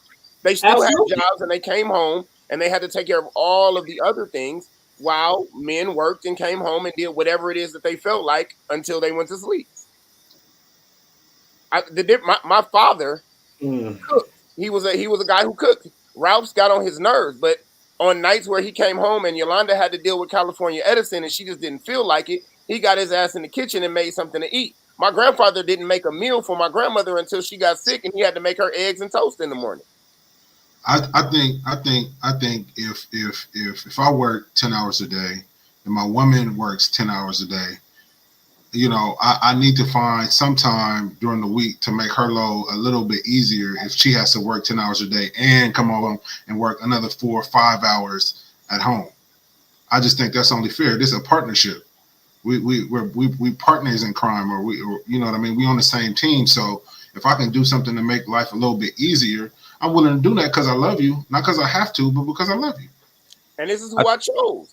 And if I chose you as my partner, why would I not want to make your half as easy as my half? I think that this goes back to something we've always said on the show.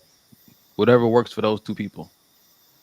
I think that the healthy thing right here is something that Portia said. She said communication will allow you both to understand the importance of pouring into oneself. Yeah, you're going to sacrifice. Yeah, you might have to suffer. My thing is that you don't have to do it in silence. I think for me, that's what the video really hit home for me, is that I need to be able to tell someone that some days I do feel like a victim. I need to be able to tell my partner some days that this just doesn't seem fair. It's not that you're taking your partner to court. It's not that you're saying they're a bad partner. You just, if you ever been in a relationship and it wasn't a safe place for you to talk about how you felt about things, then you really honestly haven't really been in a healthy relationship yet. I think that is and again, this is me putting a blanket statement over everybody's relationship, and I'm open for disagreement. But what I do know is healthy is where people really want to be. And healthy means that if you're in a relationship with someone and you feel like the treatment isn't fair, you can say it and it not be an argument. You can say it and the other person doesn't have to get defensive. You can talk about it in this moment because that's how you feel. Another person can hold you and be like, okay, we're going to partner through this thing. You know what I'm saying? If there's something I need to apologize for, I will apologize for it. We can make some accommodations for it. Maybe over the next few months, you know what I'm saying? I'll pick up a little bit extra, you know, even though I already have the majority of it, but whatever works for you two. I just believe that communication about how you're feeling is healthy, because the more you have that stuff built up inside of you, you're going to end up trying to find somebody else to talk to. And you're going to use that conversation is going to cause intimacy to form between you and somebody else, be it your kids, be it your coworkers and whatnot. Like, that is when someone opens up and shares with you, someone you call your partner, like that is the most valuable thing that you can get from your partner. How they really feel in their heart, how they really feel, what's going on in their mind. That is golden for growth and for bonding and growing together. And so I just think that that's really what hit home for me. I wonder if they had a safe place to even say, this is how I feel about this. Well, these are your kids too, and this is your house too. But can I just say sometimes that I really don't like the life I created for myself, and I'm having regrets, and I'm struggling sleeping at night, and I don't even really want these kids right now. Can I say that without somebody calling me a bad mom, a bad dad, or a bad person? So I think that's the part I'm really just sitting with from this video, just being able to communicate these things when you feel it. Because for me, I felt a lot of it. You know, I think people lean on the word fair a little bit too much. I think people lean on responsibility. Oh, you have to do this. I think they lean on it too much. You do what you got to do to make it happen. You do what you got to do to make it work every single day, or, you know what I'm saying? A lot of times, can't say every single day, but a lot of times you're going to be put into situations where you have to adjust. Everything is not going to be just a model. You follow this model. Sometimes that means you giving a little bit more than your partner. Sometimes it means you being a little bit more understanding to your partner. Sometimes it means you doing a little bit more. But it's those situations where you have to adjust. If cooking is not somebody's strong point, it's not their strong point. We want to eat. Sometimes you have these desires where you just want a person to cook for you. Like, hey, I can cook if I need to, but I would prefer my woman to cook for me. Sometimes it just may be certain things to where, you know, it's not one of them 50-50 things. It's you get in where you fit in. You do what you got to do to make it happen, period, point blank. Sometimes it's going to be those days that you're exhausted. Sometimes it's going to be those days where you're not feeling good. Yes, absolutely. Have an environment where you can talk to your person and say, hey, look, right now, babe, I'm just not feeling it. You know what I'm saying? And your partner be able to say, okay, you know what? I get it. I understand you human. You have, you know what I'm saying? Certain times you feel like doing this. Sometimes you feel like doing that. But yes, having that healthy space to be able to talk about it. and being able to say, hey, look, this is how I feel right now, or hey, right now, you know what, I'm feeling like I really don't even give a shit. You know, not being judged by it, not being condemned, just like you just said, Donnie, like not to where say, oh, you're a bad person, because it's like, oh, fuck them kids. You know what I mean? But understanding that, yeah, you're going to feel a certain way, but at the end of the day, you have a lifestyle that you have to keep on pushing for. You have a life, you have something that you got going on, and you still, hey, look, this is what it requires at this time. It may not require this later on. It may not require this 10 minutes from now, but at the same token, I have to adjust. And this is how I have to adjust. Sometimes it may be harder. Sometimes it may not. You know what I'm saying? From what you were talking about earlier, Carrie, a lot of times I don't know what I want to eat. A lot of times I have no idea about certain things. It's like, I don't know. But I think that the balance comes in when you said, you know, if that's not your strong point in cooking, but we got to eat, and today she just doesn't feel like it. Now the counter comes in to go, okay, I can't cook, but let me go down here to Olive Garden and get the family dinner for tonight because she needs not. This is my part. You know what I'm saying? There's always an alternative to providing your half or your part, even if it's not a half, your part in this program. You know what I'm saying? Even if it's, I don't wash clothes, I fuck up the clothes, but babe, I'll separate them for you. There's a balance that I feel like we have more in our generation that just wasn't there before. But a lot of us males look for that act of, like our grandparents, that act of the women that we saw do these things, but we don't know what was behind that. We don't know, you know what I'm saying, how they felt in doing that. So yes, the conversation is definitely needed in partnerships to make sure that everybody doesn't feel, that's check-ins. Everybody, so make sure that people don't feel like they're doing something that you're not. But if that's not your strong point, she knows Dub don't cook. But if she does, she also knows that she's got a husband that if she says, baby, I don't feel like it today, Dub is going to provide food. Yeah, I'm not rolling with that. I'm not rolling with that. If I'm hungry, I want my woman to make me something to eat, period, point blank. I can't say, hey, I don't feel like protecting you right now. I can't say I don't feel like providing for this household right now. There's certain things I don't have a choice. I don't have a choice on, you know what I'm saying? Oh, I'm tired. I don't feel like making sure we good and I don't have a choice on certain things. So if I'm telling you, hey, baby, I'm hungry, I don't care if you're making me a sandwich. If I'm telling you I'm hungry, make me something to eat. Make sure I'm fed. I understand, like, certain times, yeah, you're sick. Okay, cool. I'm not going to make you go through all that when you know what I'm saying, when you're not feeling good. But if it's just, you just have a choice, oh, I'm tired, I don't give a damn about your tired, because sometimes I get tired too, and I still have to make sure I'm taking care of responsibility, period. So I think, again, when I'm just reiterating, these are great conversations to have on date 1, 2, and 3. I mean, because at the end of the day, like when you're choosing to do life with Carrie or you're choosing to do life with Errol, you can tell from conversation that might look different on the expectations and the requirements of what's going to be asked of you. And I think that these are the great conversations you have with people that can help you identify, like Errol said earlier, where you fit in.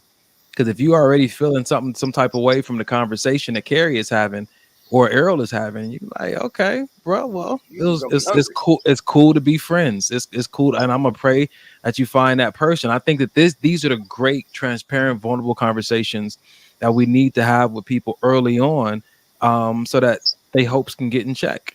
Like right now, like even me being in my singleness, I don't think I have the capacity to accommodate a partnership emotionally some days. And some days I do, but some days I don't, which is why I'm really just keeping an eye on myself, because I know that if I call myself somebody's partner, I understand, like Errol's saying, what the requirement is for that. And so I don't play with that. Mike put on a t-shirt, I don't care if you're tired, make me a sandwich. Wow.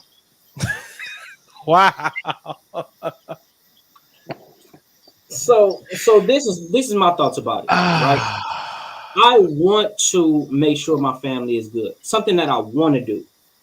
I want my woman to want to feed me. I want my woman to want to take care of me. Not me having to force her to, not me saying that, oh, you know what I'm saying, if you want to be in this situation, you got to do this, you got to do this, you got to do that. I can cook.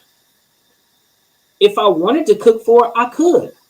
But I want my woman to want to cook for me because she finds joy in me biting, in me tasting her food. Like, oh, baby, this is so good.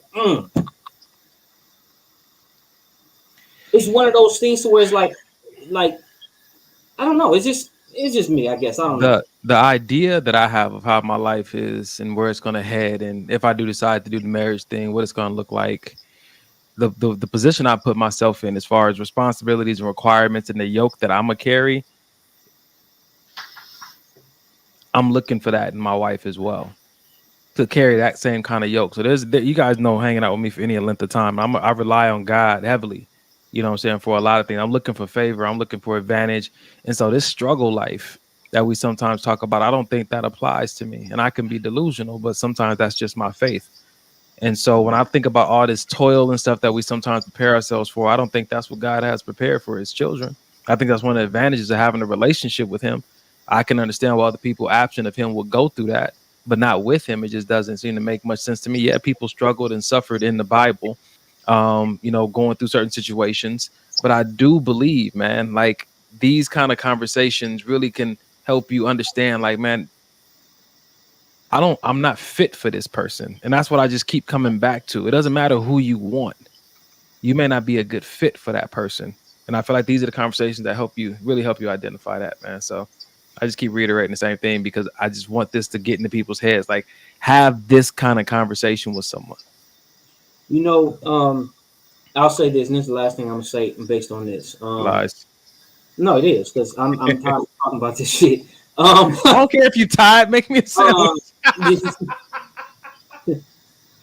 I think for me personally, I think this generation is too tied to feelings. And it's just me. Everything is about a feeling. I feel like being a woman today. I feel like this today. I feel everything is tied to feelings and feelings and feelings and feelings and feelings. Oh, I don't feel like this. I don't feel like that. Everything is like way too tied to connected to feelings. And it's just like, dude, I understand you have feelings and you are justified to feel exactly how you want to feel. Doesn't mean that you need to act on every single feeling that you feel. And it's just me personally. Some stuff you may feel a certain way, but you know what I'm saying, you can express it. But some stuff you just like, all right, cool. I feel like this, but I got to suck it up and I got to keep it pushing. I got to keep it moving. I got to make sure things are still taken care of. And I just feel like the days that, you know what I'm saying, before us were our grandparents and all this kind of stuff. Yeah, they had feelings. They thought about certain things, but then they also understand that there's certain things that still need to be taken care of, period, point blank. Whether I feel like this, whether I don't. I feel like this age that we in right now is so stricken with feelings. I feel like this, I feel like this, I feel like that we stuck.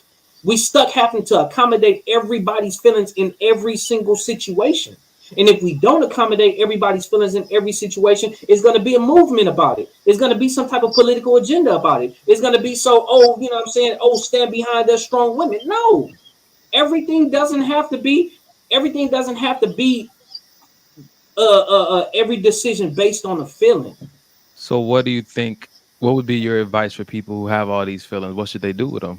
Everybody's feeling. You're entitled to have a feeling. You're entitled to feel exactly the way you feel. You're entitled to get that out, right?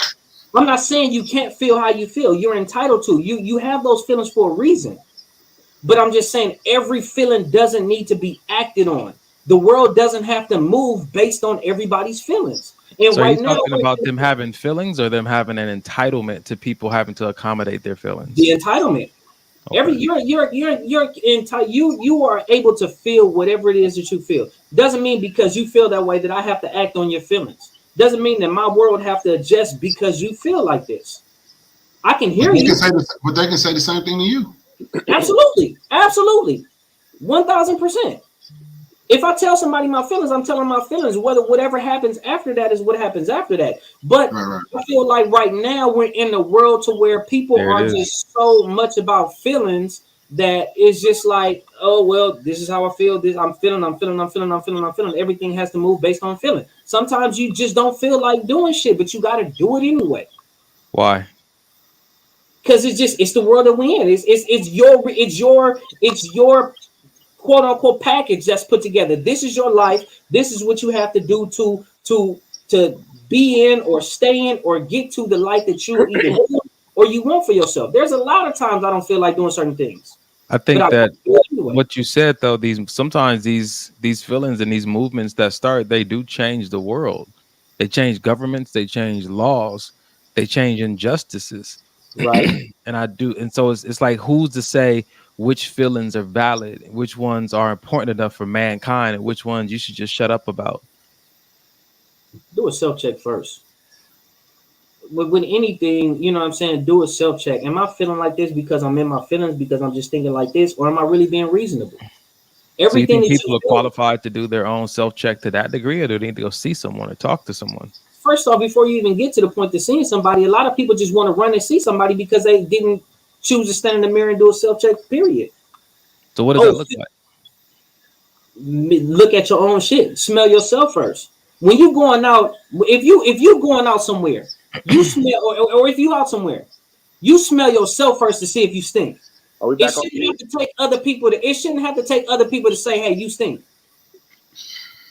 If you're not even checking yourself first to see if you stink, somebody have to tell you stink. Now you're getting in your feelings because somebody tell you stink. You don't even bother to check yourself. If you've been smelling that thing all day, you could be numb to it, which is why people go and they have a circle and they go talk to other people, because sometimes you've been living with your funk or your situation so long that you, one, are numb to it, two, say that it's part of your personality, is how you're made, and we have all these incredible justifications for how we do life, and then everybody else is tripping, and it's not us.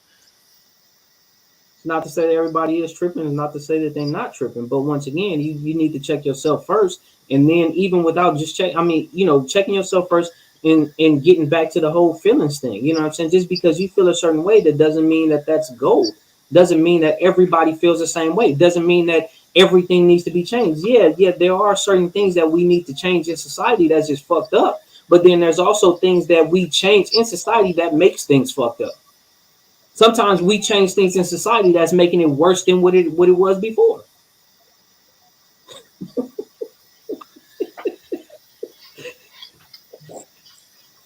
Yeah. Gelling. Ladies and gentlemen, this has been another wonderful episode of Maybe This Will Help, where you can be nose blind, or you can actually be nose blind. So I want to. Damn it. So is that like physics? Is that, what is that? Not, is that like not trending? So now you're nose blind and not trending. And what is she? Husky? What is Huscular. Huscular. Is that what Donnie likes? The plus hefty. It's like a trash bag. I don't like it. Wow. So I want to comment on this right here. Ashley says some people are not able to check themselves without professional help. I get that, right? But do you even attempt to check yourself first? Do you even make the attempt to see, damn, is something really wrong? Is my thinking off? Am I, do I look at myself first? You know what I'm saying? It doesn't, like, it's so bad that some people can't even look in the mirror, look at themselves in the mirror. Why is that? Some people don't know that they're looking at something wrong. Some people feel like they're doing a self-check, and for their life, just like the homeless we were talking about earlier, that's a choice for them. That's something they desire. So as to where you look at it, as to where it's like, why do you want to be on the streets? They're looking at it like, I'm happy with this. There's nothing wrong with this environment. Right.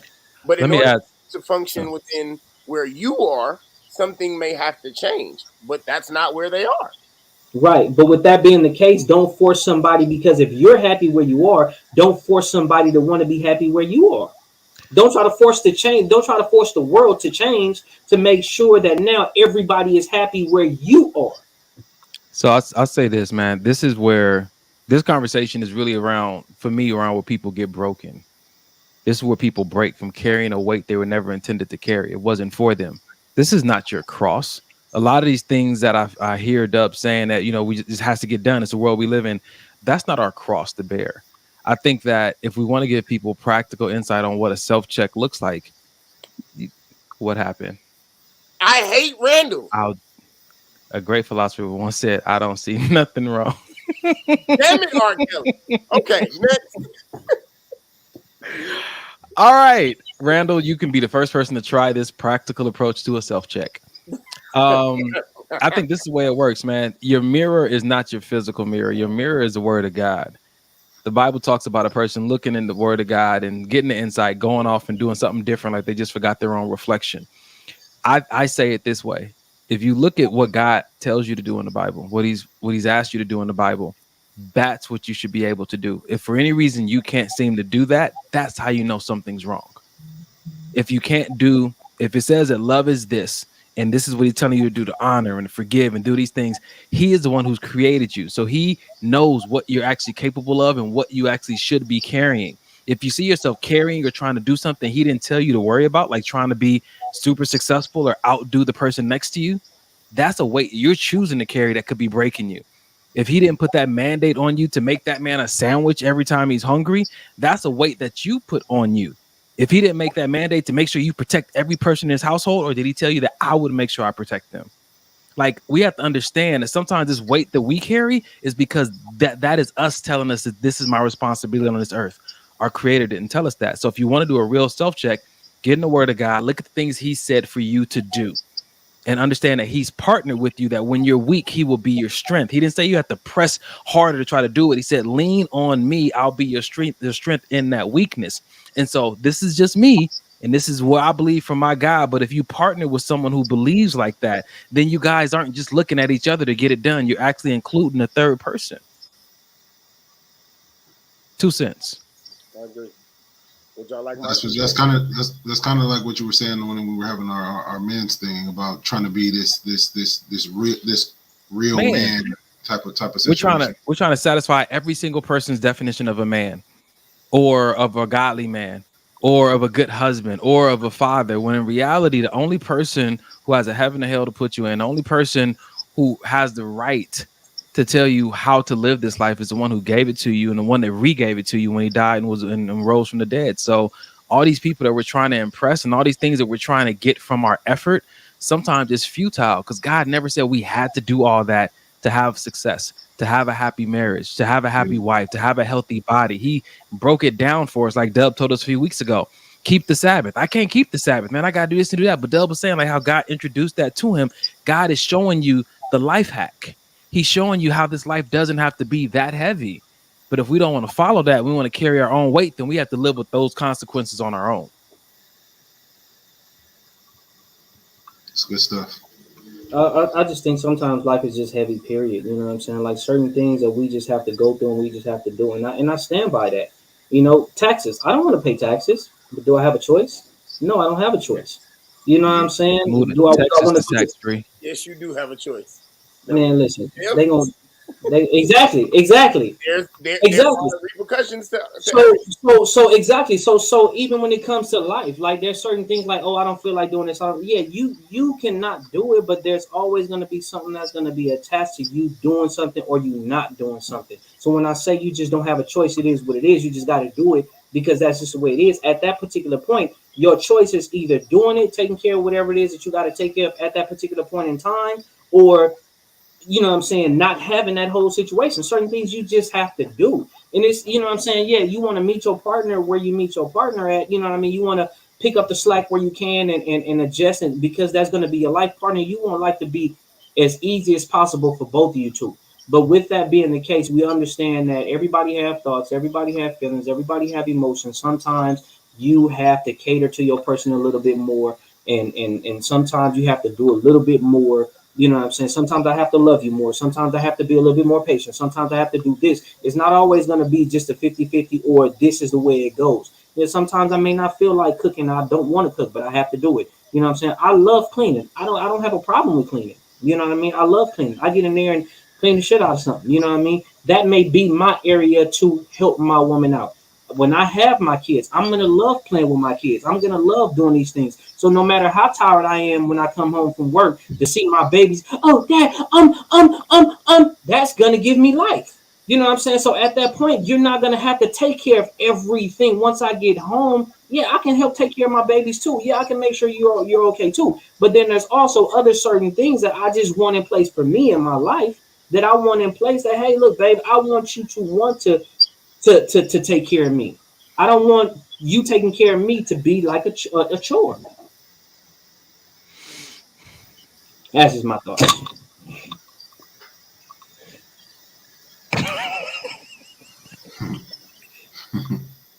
Yep. Yep. Randall, we missed you, man. Ah, man. You saw that one too? Wait, where you go? Right there. If you don't pay taxes, guess who's going to jail tonight? Listen, man. I tell you like this, man. I'm big on that conversation about choices because my niece came to me crying when her job told her she had to get vaccinated. Said she didn't have she said, "Uncle, I don't have a choice." Said, "You always have a choice." But if I want to keep my job, well, listen, if you feel like you want to keep this job and that's a requirement, then that's the requirement. But you still have a choice. You can find another job. Just like if you're tired and you don't want to make that man a sandwich, find another husband. I never want to rob people of their choice because that's a prison. And no matter who else may live in that prison, you don't have to live in a prison somebody else created for themselves. Choice is always there. That's my belief that I stand on. And I do my best to try to bring that same message that Jesus brought when he came. I want to set the captives free. And sometimes the freedom is in the way you think. Because you believe that thing, that's how you look at your entire life. That's where you operate from. The beliefs that we have. That's why when I'm coaching my clients, we always check to see if that's a valid belief or if it's an expired belief, because the beliefs are the things that keep us captive or the things that set us free. That's where we need to check in with. What else y'all got, fellas, before we close out for the night?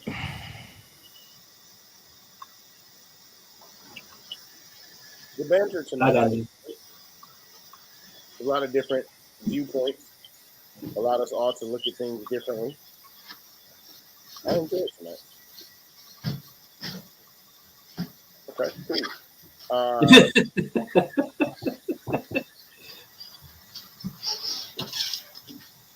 Hey, I just want to say, Carrie, you looking real light skinned today. Thank you. I try. Hey. Appreciate it.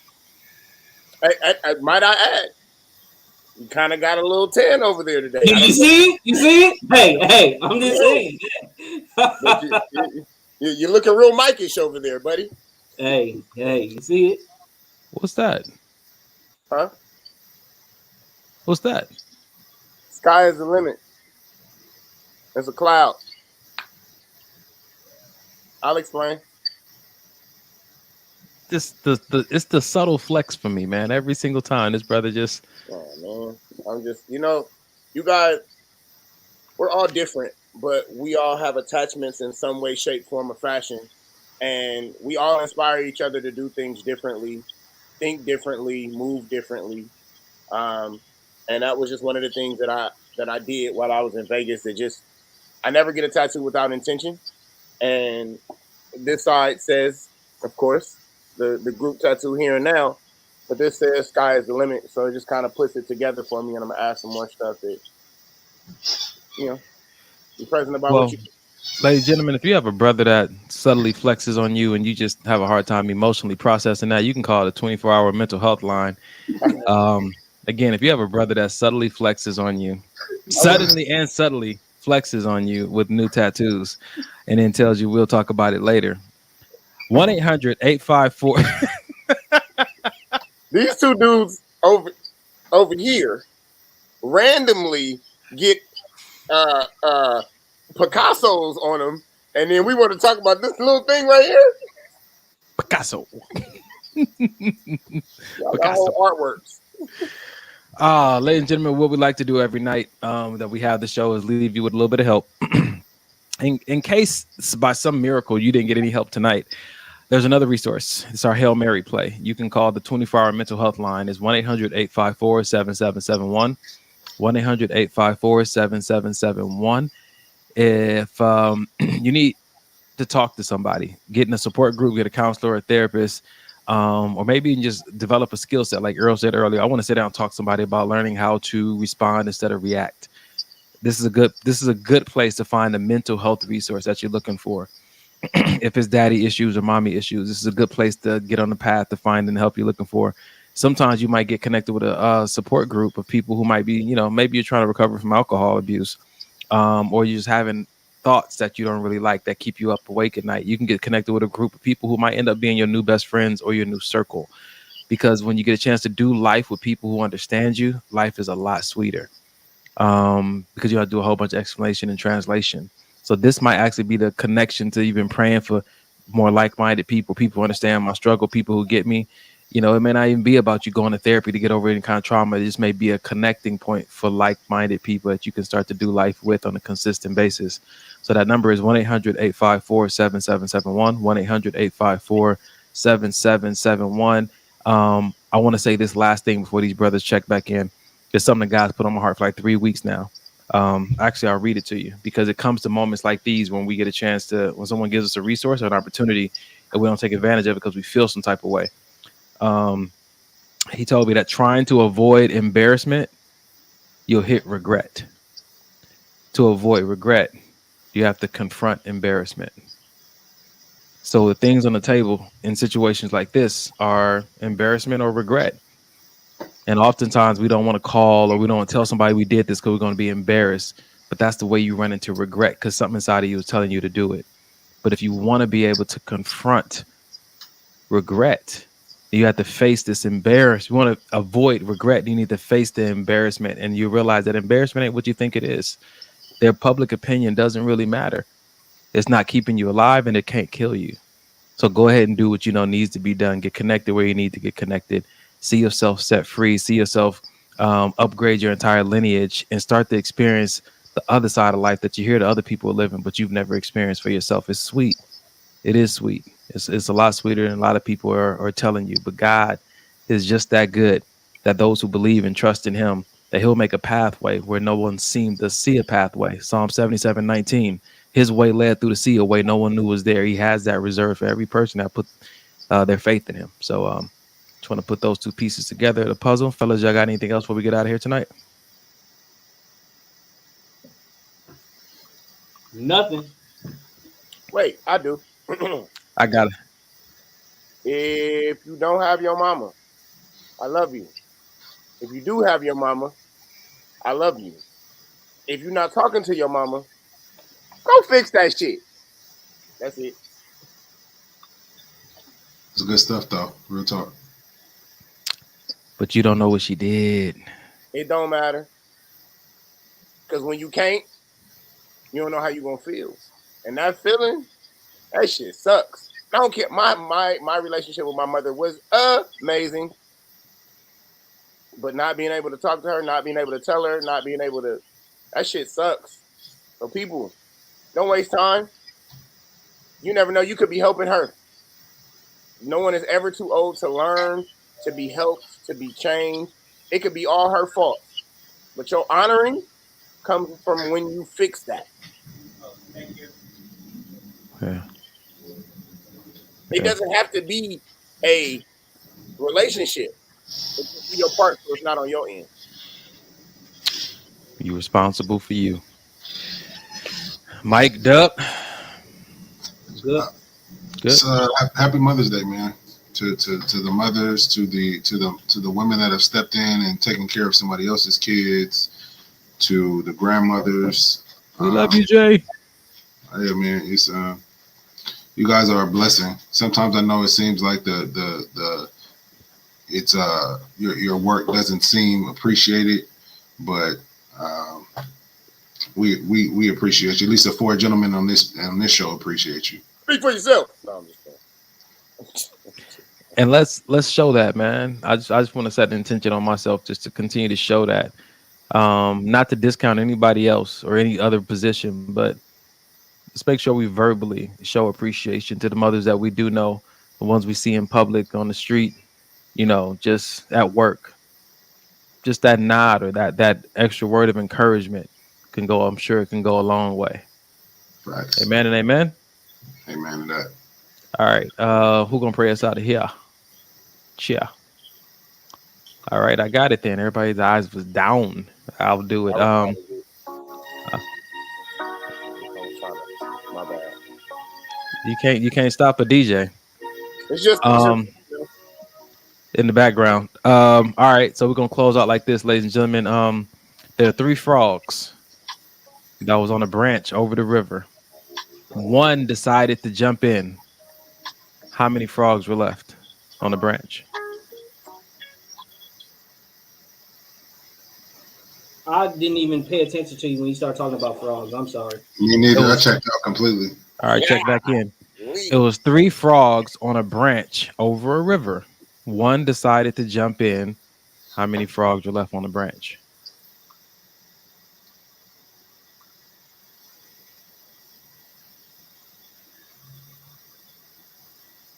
One more time. There was three frogs on a branch over a river. One decided to jump in. How many frogs were left on the branch?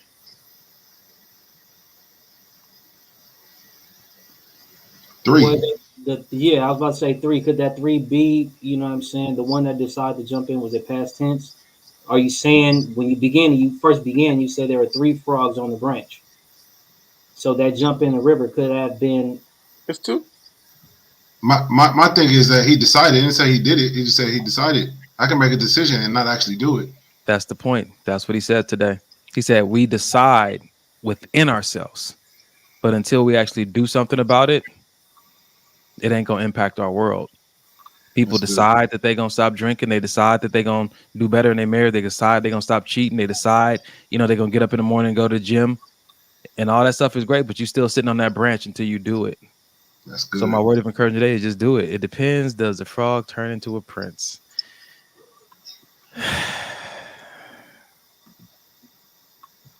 Can you pray us out, please? God, you made her. It's your child. It's your daughter. Are you still owning? Okay, yeah, she's still yours. Okay. Man, just had to check, just make sure you still claiming her. Yeah, God, we thank you for tonight. We thank you for. We thank you for Randall. Jesus. We thank you for what this show was always intended to be, a safe place for us to have honest conversation. We thank you, if nothing less, Father God, you've allowed us to create a space where people can see disagreement without disrespect, where they can see multiple perspectives without argument, where they can see men pursuing their greatness, pursuing evolution, pursuing you in multiple ways through conversations about multiple topics. We just thank you that we have this safe place, Father God, that you protected it and given us the insight to put it on this platform. We thank you for birthing this idea inside of Carrie and giving them the idea to do StreamYard and how we can put it on Facebook and YouTube and people are sharing it. And we just thank you that so many seeds are being planted. We're going on over 2 years of doing this, Father God. And we just thank you that it's fitting the title. People are being helped. They're sending in testimonials. They're texting us. We thank you that we're being helped. We come on the show saying things very different from what we did like a month or two ago because we're evolving and we're learning. We don't come in here claiming to know it all, but we share what we know with our passionate selves and continue to stay open to you making the corrections and the adjustments as you see fit. This whole show is like Romans 12:2. You're changing us into new creatures by changing the way that we think through conversations with people that we love. So we thank you for the wisdom and the insight and the testimonies you've given us all that we continue to share on this show, that we may benefit in this brotherhood and others listening may benefit as well. I pray, Lord, for my brother Kerry and his heart and the comfort. We know nothing's impossible with you, Father God. So what is needed, I pray, Lord, that my brother believes for it, Father God. I don't know if it's a touch, a conversation, a smell, a memory, whatever it is, Father God, nothing is impossible with you. Your power rose not only Jesus from the dead, but Lazarus as well. Restore the sight to the blind. So these little things that we're looking for in these moments of comfort aren't too big for you. Help us not be afraid to ask for it. I thank you for just the conviction in my brother Errol's heart to be that father, to be that husband. And we bind the enemy right now with any attack or any strategy he has planned against keeping my brother from that promise that you put over his life, that it will not prevail. In Jesus' name, we thank you that it will come to pass in a timely manner. We bless you, Father God, for Denham, that even in on this day, that his heart is comforted in the way his father can't reach. that he has the divine understanding of his situation, that he sees it totally different than what others may see it, that he starts to see his testimony in the making, that he's forged up mentally in a different way, in a way like he's athletically inclined. It's just something special and embedded in him that you already knew this would be his lot, his cross to carry, but he would carry it with such poise and maturity. And that in those moments of weakness, he wouldn't try to be stronger. He would lean on you and pray like his father has taught him to pray, and continue to watch these sermons that's pouring into his spirit. And I pray, Lord, that you give this father of his, Michael, that ease to know that he's not parenting alone, that you've always been with him and you will never leave him. And you will continue to plant in him the seeds, and you will continue to do in Denham's life what he can't do. Even as you heal his heart and his mind concerning that past situation, that it's not just going to be okay. It's going to be way better than that. You didn't promise us okay. You promised us exceedingly abundantly above what we could ask or think. And that's what we're going to believe for. And I thank you, Father God, for how you've touched my life and how you've continued to move in my heart to help me heal from rage, from bitterness, from unforgiveness, from lust, from vanity, from pridefulness. Help me to maintain, God, what you've so graciously given me in this life, to not backslide, to not return to. I rebuke any confusion that I have. I know that you're not the author of that. Help me to dive in deeper into your will and your word to find the freedom that I need. I thank you for this brotherhood and this circle as we pray for DTF, that things have opened up in a new way in her life, Father God, that you've given her discernment to recognize the wolves from the sheep, the places to go from where not to go, and the courage to stand firm in her convictions and her standards. We bless you, Father God. You have not called us together so that we can experience anything mediocre, but it's something supernatural that is now, that is here. We thank you, Father God, as we continue to open up and share with each other. We will be a blessing to each other. I pray, Lord, that this circle that we have will be a good model for other people to create one of their own. And pray, Lord, that you should encounter all of us tonight as we sleep. Help us have an encounter with you, a vision. And I pray, Holy Spirit, that you give interpretation as we wake. In Yeshua, the Messiah, your son's name, we do pray. Amen. Amen. Amen. Love y'all, man. Love y'all too, man. Thank y'all for coming out. Thank y'all for watching the show. Thank y'all for rocking with us. God bless. Good night. Touche.